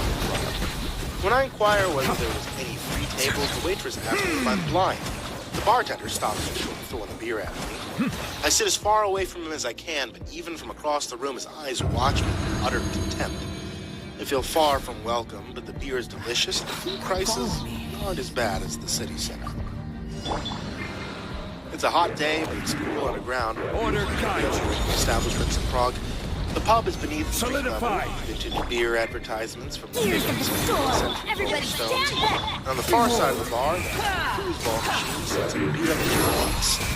Lights flash on and off. Like I ordered the fried cheese. The waitress audibly sighs when I choose French fries as my We'll see side. about I that. request for another news ticket. Go in. Food arrives First, 20 keeps minutes its later. course. The wind rises. There's something heavenly in the combination of Pilsner, cheap cheese, and potatoes. Know your place. As my mind grows sluggish in the approaching food coma, my eyes drift back to the jukebox. The lights flash from the edges of the machine in the center. The jukebox beckons and it's missing. The jukebox is digital, still relevant. This is order. Islands of dead pixels stretch across the large screen in the music Dare to mess section. with me? It's provided with garish green text puke on the background. The lights of the jukebox flicker fast. The mystery of its contents is far too alluring to be left alone. Before I get up, however, a bespectacled man with a ponytail walks over to the machine. His large flannel frame blocks out the screen and obscures his music choices, but doesn't stay a mystery for too long. The Boys Are Back in Town by Thin Lizzy. He struts over to his group of friends, keeping in beat with the guitar. They greet him with smiles and shot glasses of bright green liquid. They take their medicine, grimace, and laugh. And before the song finishes, the group descends into quiet. Written in the stars. I wait for the song to finish so I can fill the jukebox myself. It doesn't. Just as the song starts to fade out, the boys return to town once more. The encore of the song visibly irritates both the man in the ponytail and his friends. Before the second chorus is reached, the boys square off their bill. Shadow Raven. I feel like I'm Decided about to my burst. destiny. I still chase them in chunks of Settle down. one molten cheese around my plate and follow them up with more beer. As I chew, my eyes can't help but wander towards the Delves jukebox. into destiny. The lights flash to the rhythm of the guitar solo and grow progressively brighter. Then, with the last few reminders that the boys are, in fact, in town, the music starts to fade and so does You've been calling me. before I have the chance to get up Royal and decree. see what treasure trove Central European box might hold, however, the guitar kicks in. The boys are back in town, in case you weren't paying attention the first few times. I wonder, and I worry, whether the song was ordered 3 times for good measure, or whether the pub will forever be stuck in an endless loop of discussing the coming and Here's going. the store. Teamwork is teamwork. Before I manage to get too deep into my thoughts, however, the gruff bartender approaches my table. He lets loose a torrent of sharp taunts. Sound like a threat. I apologize. You dare to gaze upon me? With a growl, he grabs my menu, opens it up, and presses his thumb against it, as if he were squashing a bug. Solidify. Happy hour. We'll see about Pointing to a that. section of the menu. Helps. 50 core. Vengeance. Happy hour. Let's light it up. For 15 minutes after 90 intervals, starting at 3 p.m. I see no mention of absence. But the longer I look, I will have irritating the bartender becomes. He waves around a labelless bottle of bright green liquid, watches me with a stare that is reserved for a man who is perishing.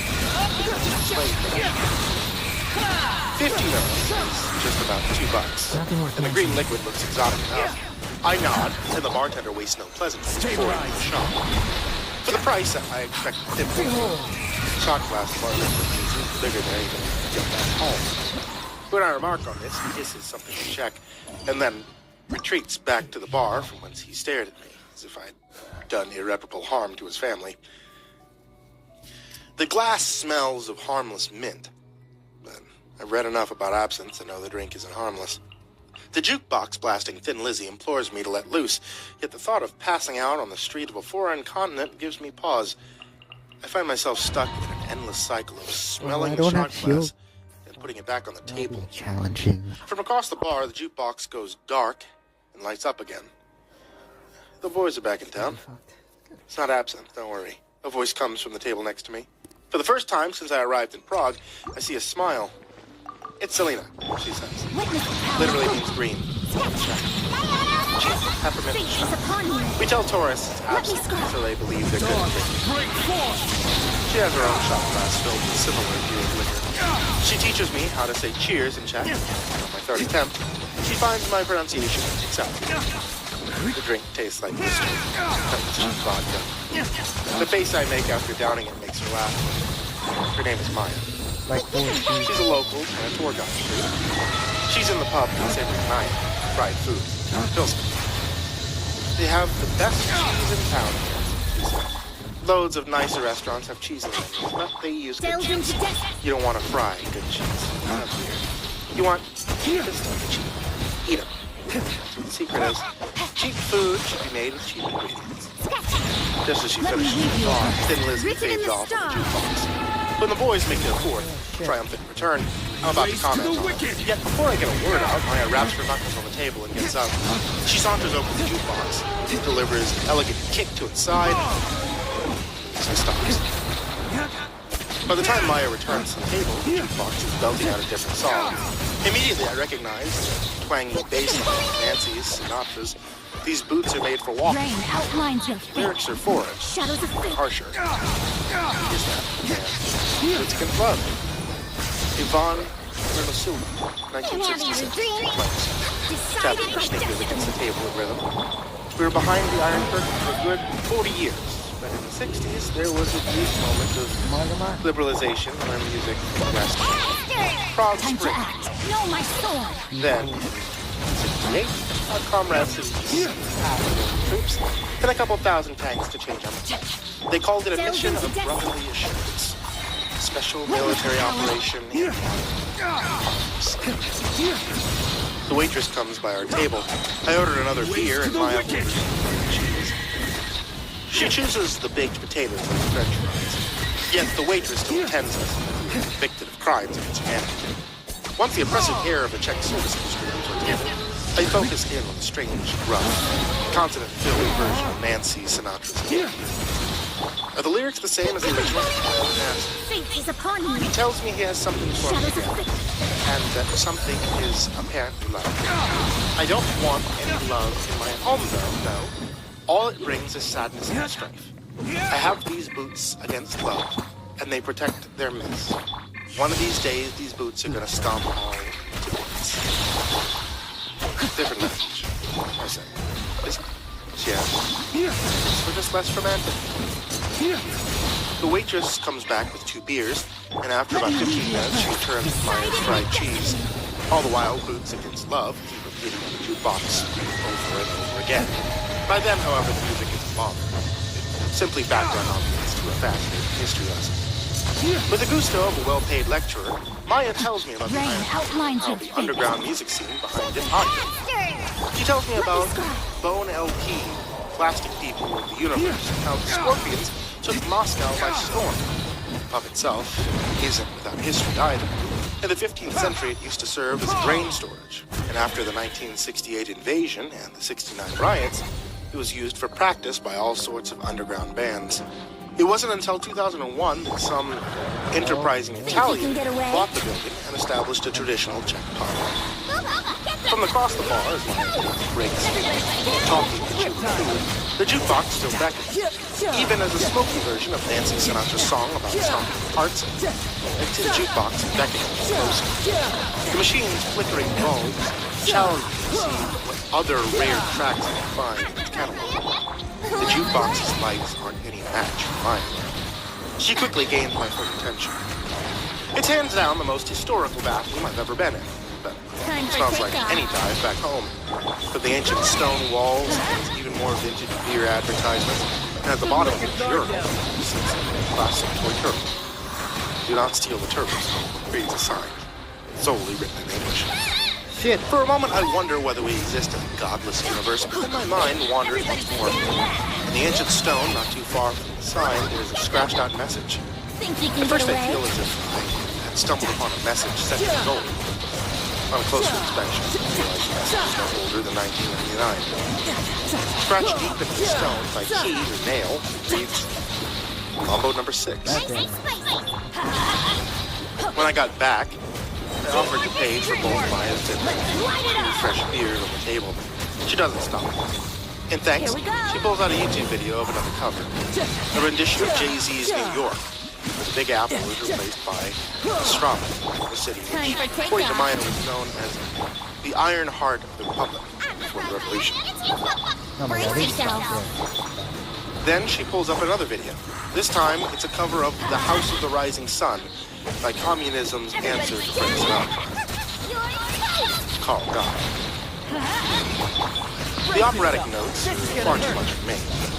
Maya starts listening to plenty of other covers while talking about how Western music would seep into Czechoslovakia during the Cold War.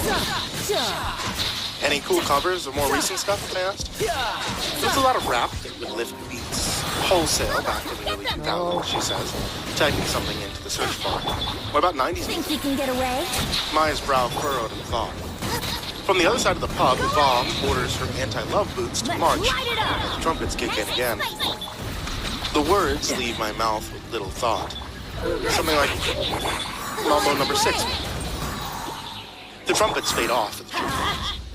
I expect them to return, but they do not. The music fades, and all we're left with is the chatter around us and the clinking of glasses. The Mambo number 5, I said, trying to pull the melody from the ether. The shot of green in my stomach catches up with me and bars my memory. There's a song called Mambo number 5 in the 90s. Thought a Czech version of the song could be like Mambo number... No, there's a song like that. All the excitement had been drained from Maya's face. I'm no longer an audience to me. It's a guy in a bar. She picks up her phone and tells me that she might have to go help out on a tour that's starting in 15 minutes. With 3 swift gulps, she empties most of her beer and leaves, but a couple of sips. I know she'll be gone if I don't say something. The video killed the radio star?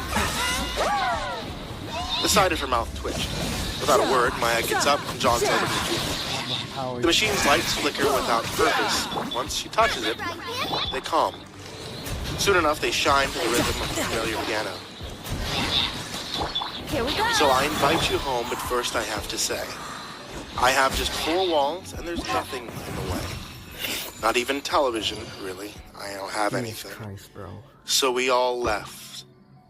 Oh, is to stare into the darkness. Oh. We call it, the radio can play us songs in the dark. Different message, I guess, she says. The opportunity for another historical fact warms Maya up. But before our conversation has a chance to resume, a human storm cloud descends on our table. Happy hour! The bartender barks, waving around the labelless bottle and shot glass. Epson! To the utter irritation of the man, Maya looks down at her phone. She rattles off a message and then clicks it shut. I hope you can manage without me, she tells me. My treat, I said. I assumed it was, she replied.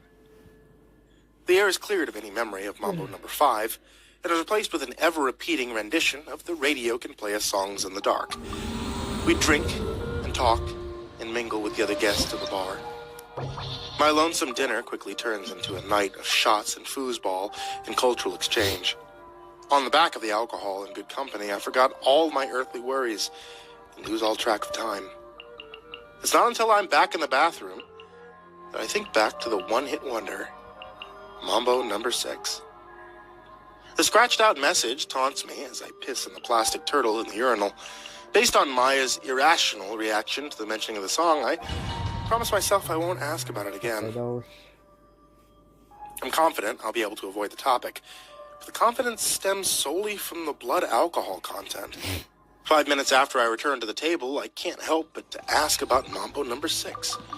She doesn't take kindly to the second mention of the song when I tell her that the title is scratched out and then the bathroom. Her face softens. She says, the song called Mambo number 6 in 2008. What am I talking about? Why not?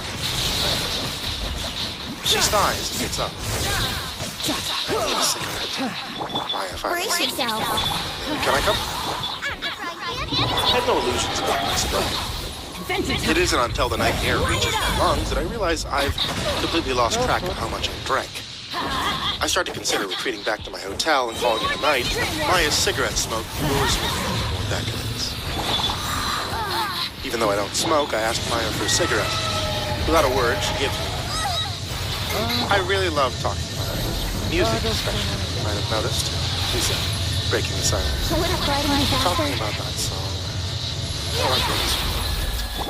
Scares me. Oh god, he looks... There were streetlights around us. They scarcely reached out into the darkness. In an island of light not far from us, stood 3 burly men smoking. They don't speak. Even Maya holds her silence. She holds my gaze for almost half of her cigarette. But finally, with a sigh, she tells me the story that I've been starving for. Brace yourself. This is gonna There used to be a Slovakian musician, Lucas Becker. Not famous for his wall himself, and not famous after. Not a good musician, but he used to practice down there. Time for takeoff. Past the window, I catch the hateful eyes of the waitress. She looks as if she's about to spit at the floor in disgust, but instead she just frowns at me and goes back to carrying beers. He used to practice down there because of him. The place got turned into a pub. Benga had a cover band. Papagash. A parrot, in English. Not a very good band. Parrot broke up around 2000, and the man had not been seen for a long time. In 2001, however, he would return to this place to record his magnum opus. Written in the The last time he was ever heard from was Delve into depths. number 6. He hired 10 trumpet players, no drums, no vocals. No one but him and the 10 trumpets. He started playing around midnight. By 1 o'clock, the street was filled with police cars and ambulances. Here the trumpet players died on the spot. Decided by destiny. The other 7 survived, but barely. Becca was never found. The song got recorded. She nodded. Witness the power of hip hop. Maya takes a long puff of her cigarette and looks towards the dark skies, searching for an answer. No, she finally says. Oh my god. I researched That's so the lyrics far. What is that? for a university paper once. Oh no. I was enough. The song's cursed. What's the song about? What? Maya shook her head as if she was trying to get rid of the thoughts altogether. No, Written in the stars. I don't want to talk about Delve into depths. it. Bad things happen when the song's played. You asked your questions and I answered them. Can you please leave it be? Of course, I said. As soon as those words leave my lips, however, my drunken brain returns to the long-lost query. The long-lost tune of Mambo number 5 fills my ears and makes all my efforts not humming. For a moment, I fear that the liquor's robbed me of even that shred of self-control. But before I ruin the moment, Maya speaks again. Where are you from again? She asks, putting out her cigarette in the back of her shoe. America, I said, stubbing out mine. I hear that. But where in America? I've moved around a lot, but I live in Virginia I Beach, hate right up. those things, man. Ah, country road. I think to tell her that the distance between where I live and the topic of John Denver's song is about the length of Oh my god. her entire country, but I don't. I just nod and follow her downstairs into the pub. Happy hour! It's not over The yet. bartender shouts threateningly God, bro, what the the fuck? moment we cross his sight. Absent! Having your dream. Shut fast. He was before. Maya doesn't resist the shot, neither do I. The melody of Mambo number 5 in my head is drowned out by any semblance of internal monologue, and I find my steps lacking in coordination. Oh my I don't god. resist. I fear the bartender might hit me if I do, and I fear disappointing Maya even more. I had to wager that it was hands down the most popular cover we had.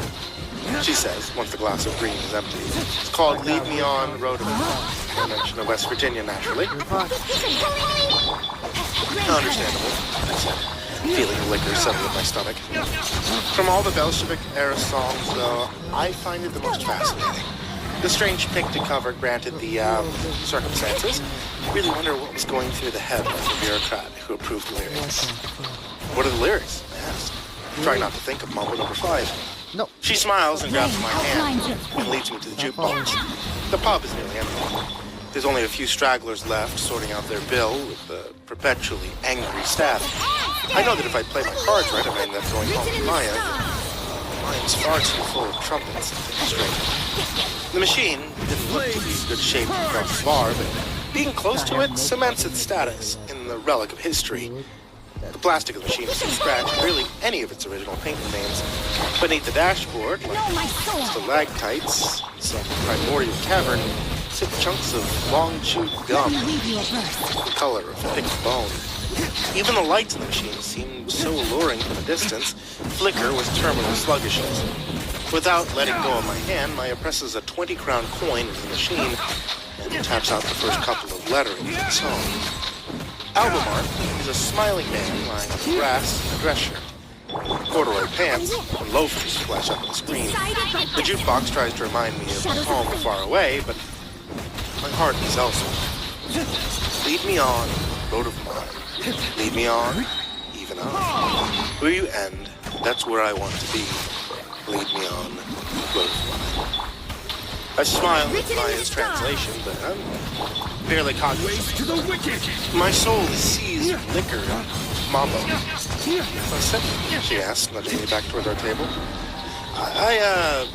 The jukebox shines in rhythm to the foreign John Denver knockoff, but another song plays in my mind. Why don't I check what else is on the jukebox? I've been eyeing it all night. Oh, sure. I'll just pop in the bathroom. Let's go with my hand. Somewhere deep inside, I'm certain that it's the last time she'll ever hold me. Until my fingers hover over the dashboard, I realize I can't see straight. For an instant, I consider abandoning my search and going back to the table, or better yet, retreating back to my hotel room to get a proper night's sleep and drink water. As the thought and slurs crossed my mind, I know I can't resist. I know there's only one way to get rid of the trumpets. Ears. I press M, A, and then M again, and a B. I have to squint my eyes to see the results. There's 2 songs listed, Mambo number 5, and something far more interesting. I fish out a handful of change and split the palm. I almost put 20 in, and then I remember Maya. I remember her reaction to mentioning Mambo number 6. Far too drunk to be a functioning adult, but I'm sober enough to know that nothing good will come from me playing that song. The water in the bathroom's lukewarm and tastes off, but splashing it on my face centers me. I decide I'll leave the jukebox play, knock off John Denver, and leave the mystery of Mambo to another night. I stare into the mirror and promise myself I'll follow through. Looks like they'll be closing soon, she says, finishing off the beer. You want to go Think you can get away? somewhere else? They have Mambo number 6 on the jukebox. The moment the words leave my lips, I drive my nails into my palms and bite the edge of my cheek. Rip time. I regret every single shot of the night. All the lust and liquor leaves her eyes. She looks at me no different than the bartender or the waitress. Do not, under any circumstances, play Mambo number 6 in the jukebox. Perhaps I couldn't discipline me enough, you know?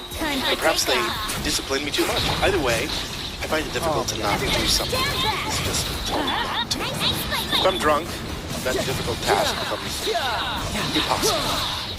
I'm sorry, I say as I take the 20 crown coin out of my pocket. She blocks my way. At first, she simply positions her body between me and the jukebox, but when I walk around her, she grabs my shoulder. Maya might be smarter than me, but she's not strong. I wrestle free and lean up against the dashboard. As I struggle to fit the coin into the machine, she pleads with me once more. Please, she says. This is for your own good. The song is cursed. From behind the bar, I see the bartender smiling at me. And her eyes meet and wink. Maya and me are the last patrons of the bar. I'm sorry, Maya, I said, as I slide the coin in the machine. Gotta. Ladies and gentlemen, we call it. It's time for Mambo number 6. Without a word, Maya turns on her heels and runs up the stairs. Before the bass line of the song starts, she's out. Oh, go far away. I'm alone with 2 grinning pub employees who watch me with devilish grins.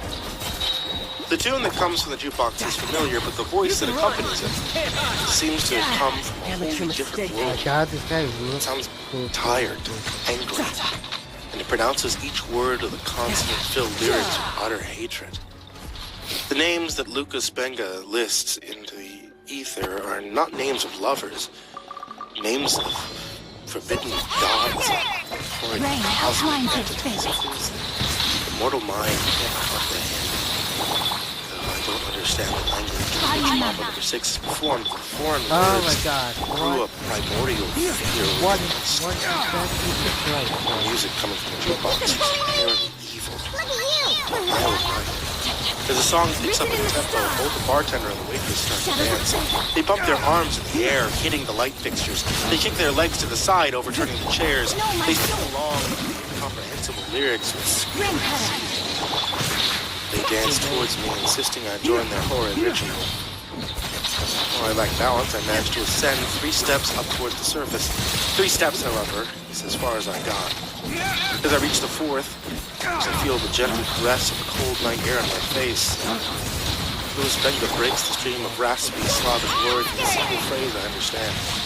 The trumpets!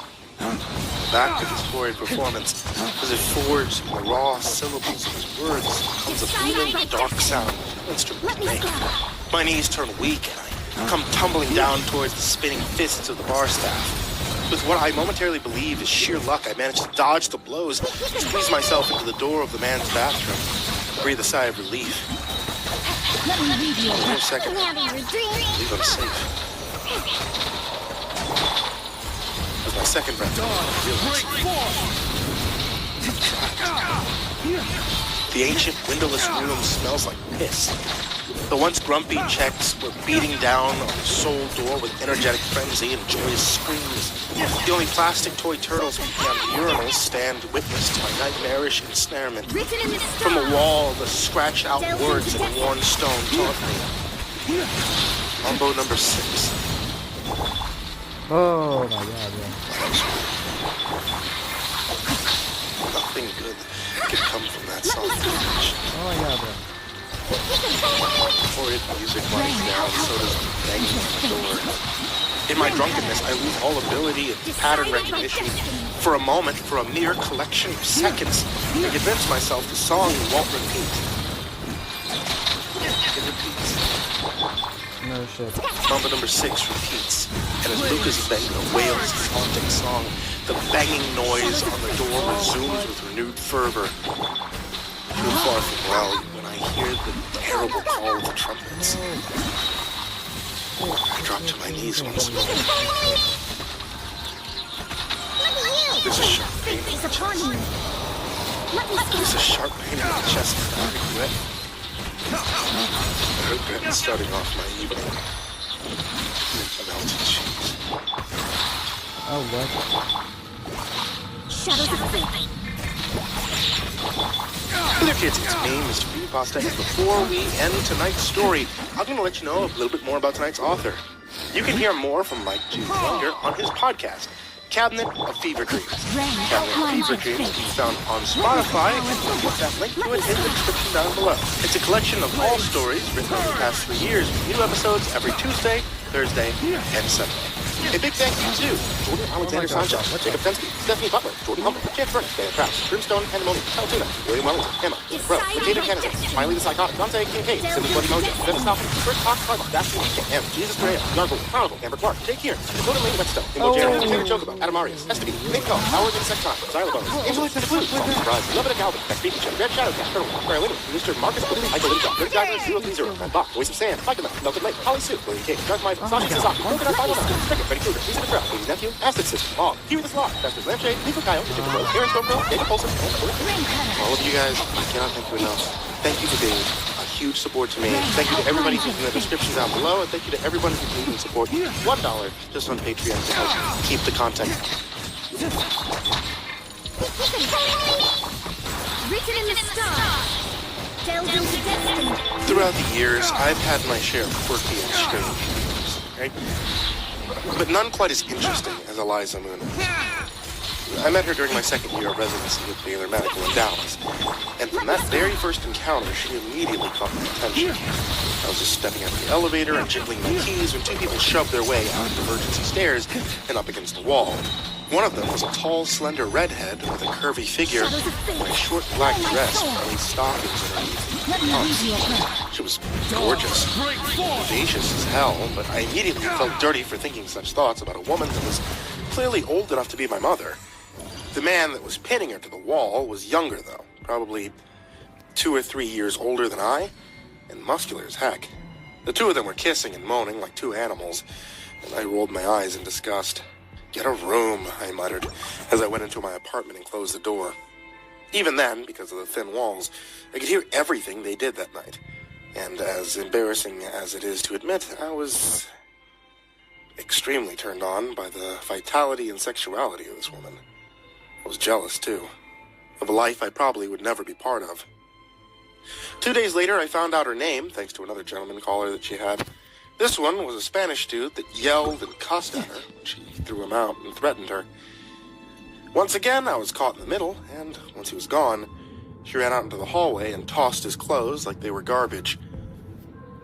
His dirty pants hit me, and I dropped my phone mid-text. "Oh my gosh, I'm so sorry." A little flying faster. If I wasn't already enamored by her figure, Time for takeoff. this would have tipped me over the edge, since all she was wearing was a thin nightgown. "It's fine.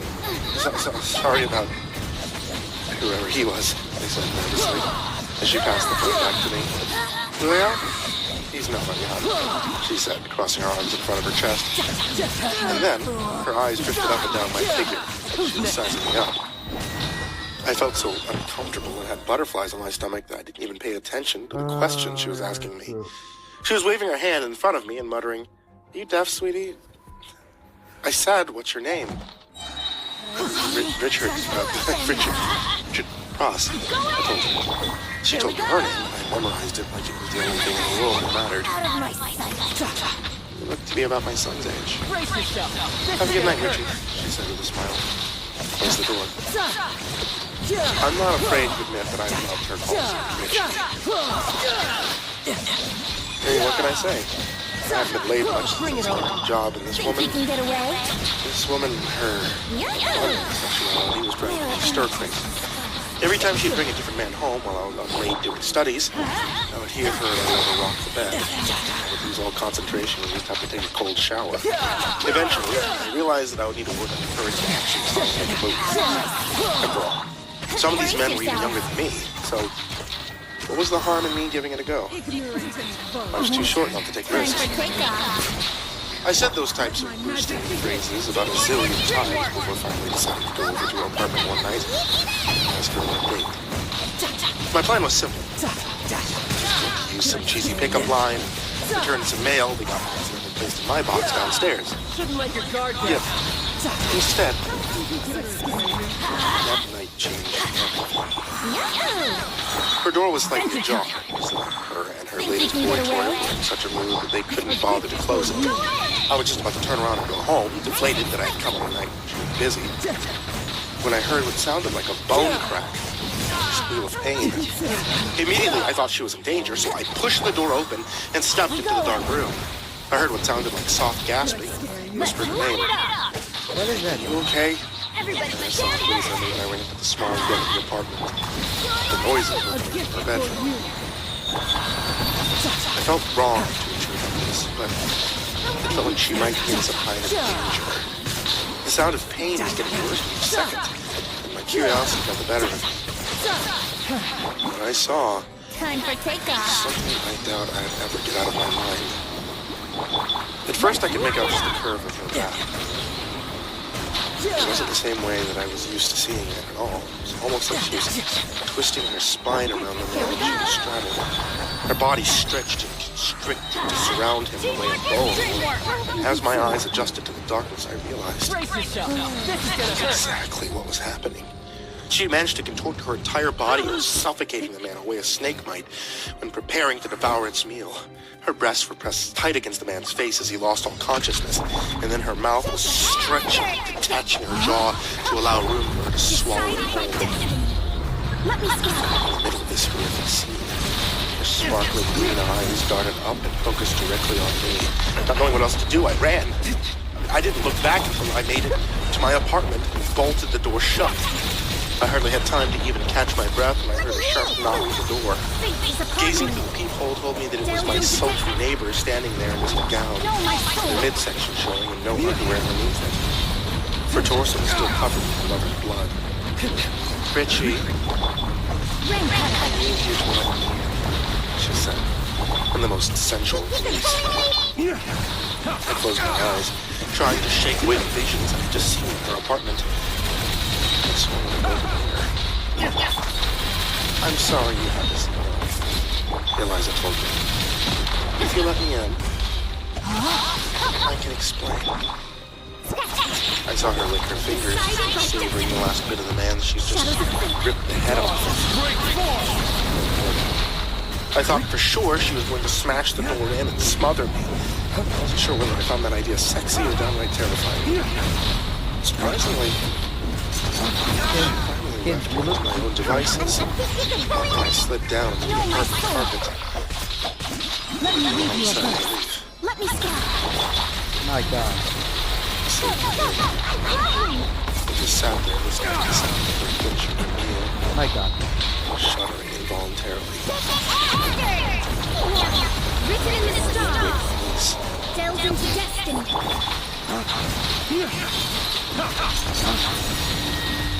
After my first encounter with Eliza, I did my best to try and avoid any contact with her. I think what was the most infuriating was the fact that even though I knew what she was doing to these men, when I heard her getting raunchy, it almost took all of my willpower to not get aroused in myself. Was it just because I was a pathetic loser that needed a date, or completely infatuated with one of them? Most likely, Delved into destiny. Witness the power of the answer 2 days later, I had another encounter in the hallway. She looked tired, like she had just spent all of her energy coming up the stairs. Then she spotted me and pinned me to the wall, the same way she had that Spanish guy. What are you doing? I asked nervously. If this had happened a week ago, I would have been beyond thrilled to be in her arms. And now as her heavy breathing hit the back of my neck, she whispered, know my soul. now, Face upon me. all I could think of was, I was about to die. I considered making a cry for help. The hallway was empty except for the two of us.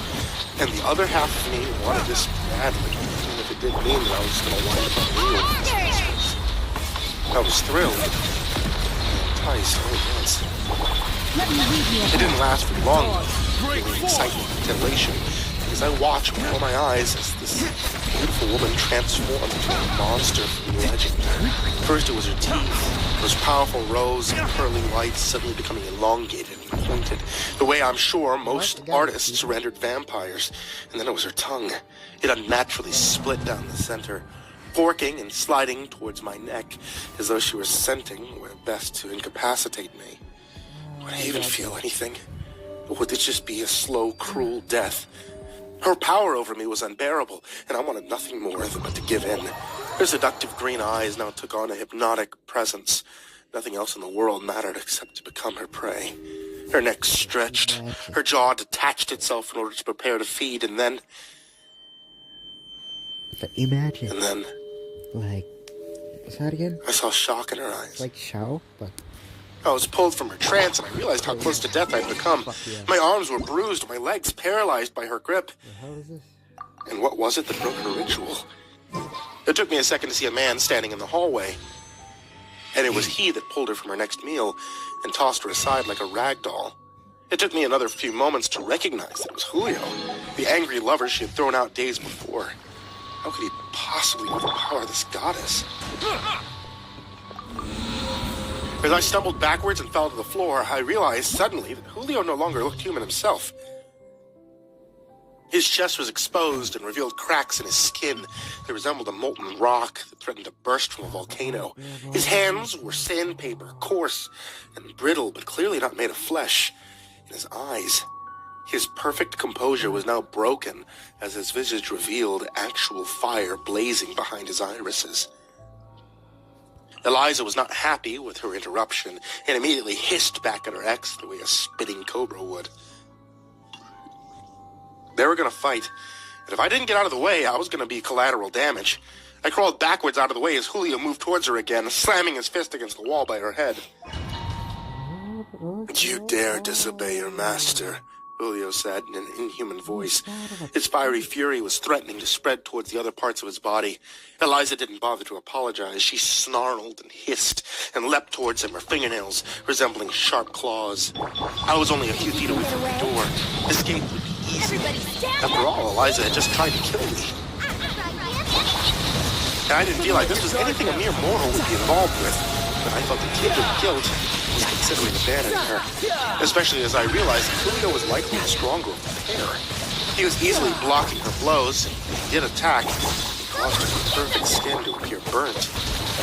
Was he some kind of fire demon? I also realized that of the two of them, if I saved Eliza, she'd be thankful. I doubted Julio would even bat an eye at killing us both. It was for that reason Damn it. Damn you. I convinced myself to stay. See if she needed help. Immediately, Julio grabbed her by the throat. She attempted to pounce again, holding her up and causing her feet to dangle. Time for takeoff. I've been waiting for this moment for nearly The hell, man? 3,000 years. And now, you'll die for your sins, he snarled. His fire bellowed out of his mouth and eyes. Oh, what? I instinctively rushed and grabbed the fire extinguisher. At this rate, he could easily burn down the entire apartment. Let's light it Without up. missing a beat, I broke open the glass and grabbed the cylinder, pulling the pin and aiming it at the strange demonic man.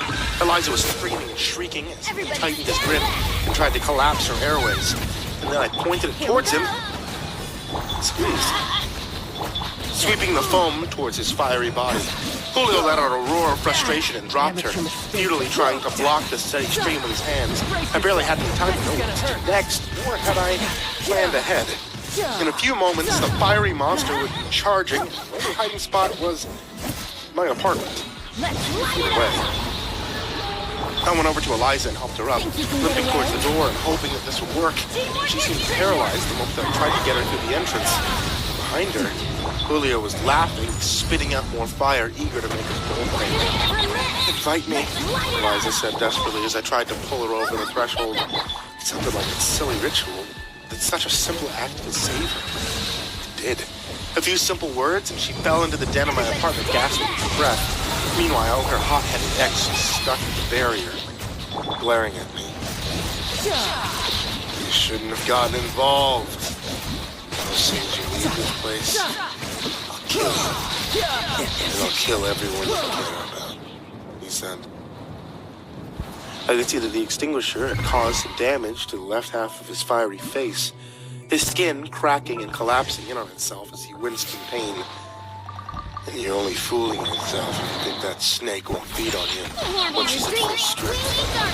Do yourself up. Written in the stars. He sneered. Shadows of fate. Then he stormed back towards the stairs. I looked down at the floor at Eliza's unconscious form, frightened I had just gotten myself pulled into. This was a trap for her to ultimately get me right where she wanted me. And leaving isn't an option. Calling for help might lead to someone else. You know, I hope Eliza is thankful when I saved her life. Jesus Christ. Most guys would think they're lucky to get a gorgeous woman in their apartment all to themselves, but Eliza was no ordinary woman. If you haven't already heard my short version, the short version is that she's a beast in the bedroom. Some commenters have speculated that she might be connected to the ancient beast known as Lana. Others have suggested that she bears similar abilities to the traditional vampire. After what happened yesterday, I find believe anything in these theories. Shadows of fate. The trouble started a few hours after Julio had left. I suspected that he was hoping that I would let my guard down and venture outside his apartment. But when Eliza finally regained consciousness, she told me otherwise. Demon must regain his strength. He will not return until dawn awakes, she said, with a weak voice as she struggled to survive. I offered to help her, but she hissed at me in defiance. If you were to come near me right now, I'm not sure I could resist my primal instincts, she said softly. I did my best not to twist that as a role play, and I asked her what she meant. In short, Richard, otherwise, neither of us will make it out if you're alive, she said, as she winced in pain. But as long as he can't come inside, we're safe, right? Well, for now, until Julio grows brains bigger than his balls and realizes he can become sealed by burning the entire building. Eliza muttered. Oh man, She was sitting at the edge of my bed now, her bare legs showing. I did my best not to get I aroused. did made that because he. I felt like an adolescent, driven only by my impulses. It was embarrassing. She smiled, seeing my interest, and commented, "If I'm ever supposed to thank you properly, then we need to get out of this place." It didn't take a rocket scientist to figure out what she meant, but I also understood there was an underlying threat, at least in her words. Right. If I couldn't save her, Julio would return and finish us both off. No, it's not like I can just bring someone here and have them eat them. Eliza blinked those seductive green eyes at me, pitifully asked, "Why not?" I huffed. Yeah, I was a bit impulsive, I wasn't stupid. You murdered them? Last time I checked, that was a crime. She looked at me for a long time, and then she laughed. Surely you aren't naive, Richie. Oh my God. In the short time you've been my neighbor, how many men have you seen me with? I didn't really know what. Think you can get away? Before I could even think it over, she said, "These men were of any consequence. Don't you think the police would have been pounding at my door?" I'm selective. I choose scum, the lowest of the low. Those who deserve it won't be forgotten by society. Everybody down! What I do is not evil. It's a service in a place that I call home for some. In many ways, I slight it out to handle fly. I feel my mouth go dry and I look at my feet shaking. You also were going to kill me. A moment of weakness. What? I've been off my game. Bullshit. Bullshit. I have That to was eat regularly, or am I more animalistic? How the fuck did it work? Side takes These over. bullshit, She man. admitted. That, I swallowed a gulp of air and that looked is towards bullshit. her. I could see that a portion of her skin was What peeling shot? against her face. Here we go! She looked away shamefully. That is bullshit. This is Time also for heroes. takeoff! How did it I was work? getting ready to eat here. Let's light it up! That's interesting. Fuck is that? I'll be able to stop myself. Well, that was enough to get me Teamwork! God damn. I couldn't even imagine the lengths she'd go to fight these urges, but frightening. Terrifying me more than so. So despite not having a clue what I was going to do, or